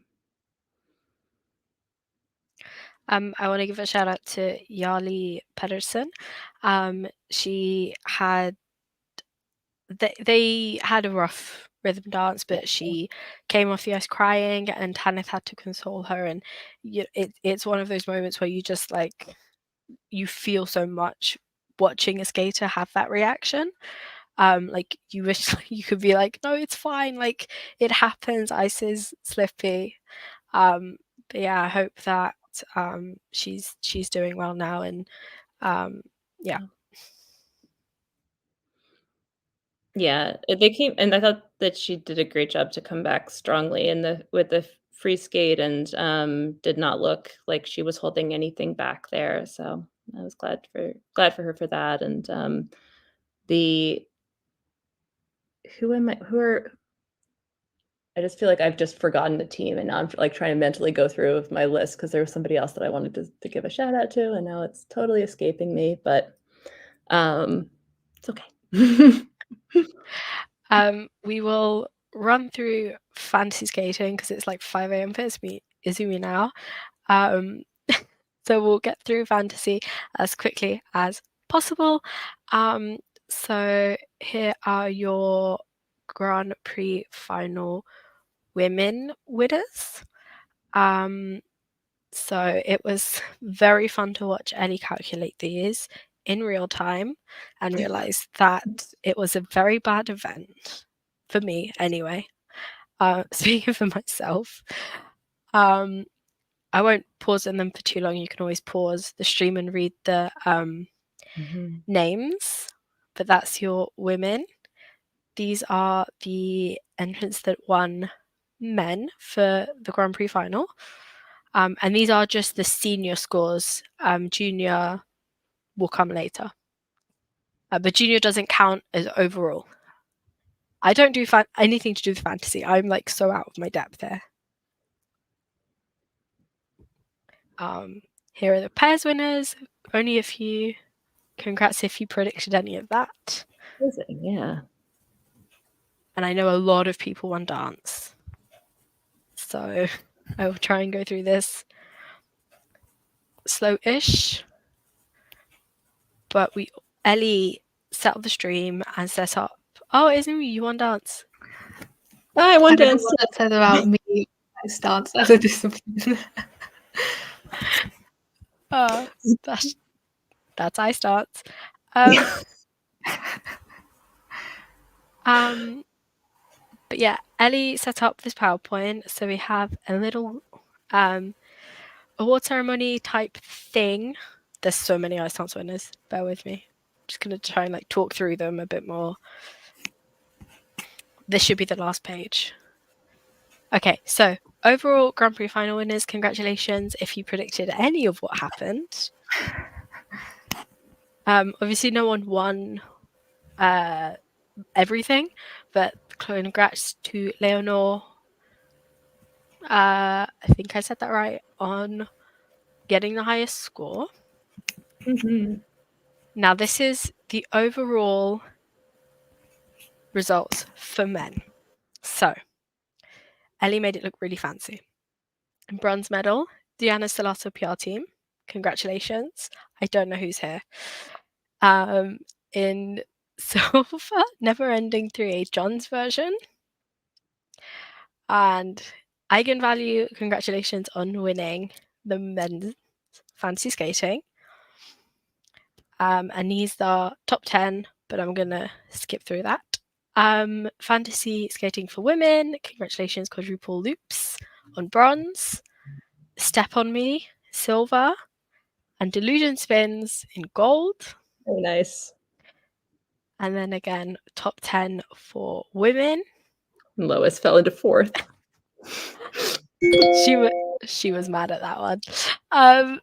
Fantasy skating for pairs. Congratulations to Bouillabaisse Ed Lutz in bronze. I feel like Izumi should have read that one out. Silver, Grimsab Future World Champions. I agree. And in gold, Cranstonets for pairs. So congratulations again. And the top 9-ish number, top few people, congratulations. And then Ice Dance. Seville Bros World Domination, congratulations on bronze. It's very funny seeing people like name their teams after one discipline and win another. Yeah, I'm not seeing any matches so far, which is really funny. Yeah. Kaori, 3 times world champion. Congratulations on silver. Robsky Raccoon, congratulations on winning Ice Dance.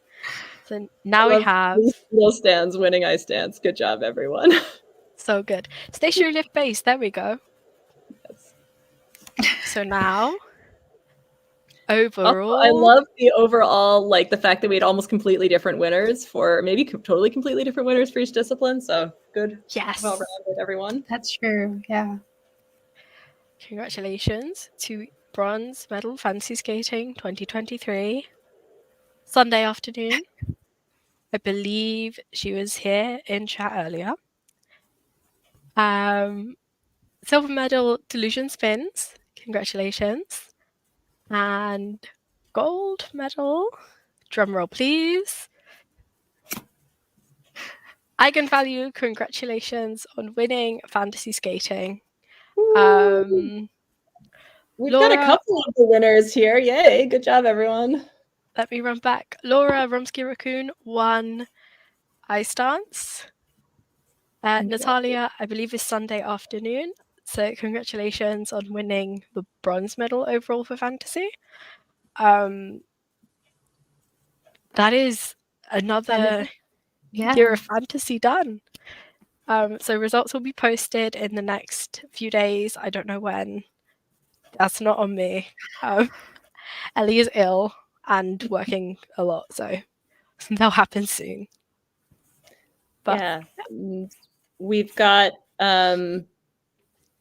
we're planning streams for the rest of the season and maybe a Japanese nationals / national season end of December-ish recap, figuring that one out, and then going into the rest of the championship season. And we've got some interviews coming out soon, and you know how planning more interviews.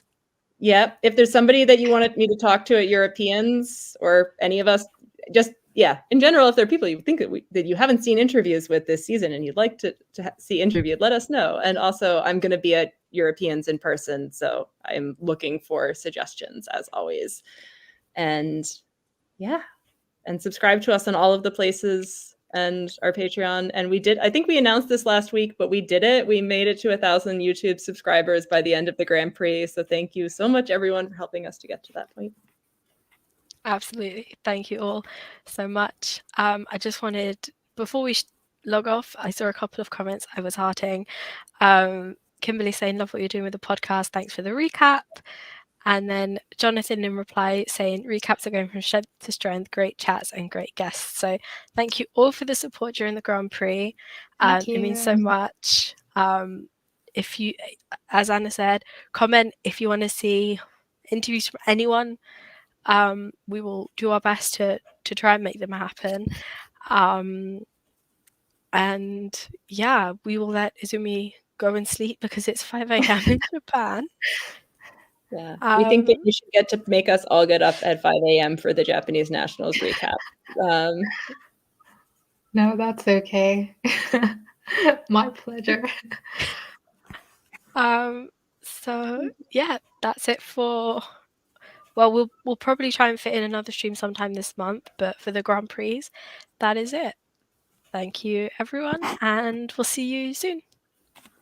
Bye. Bye.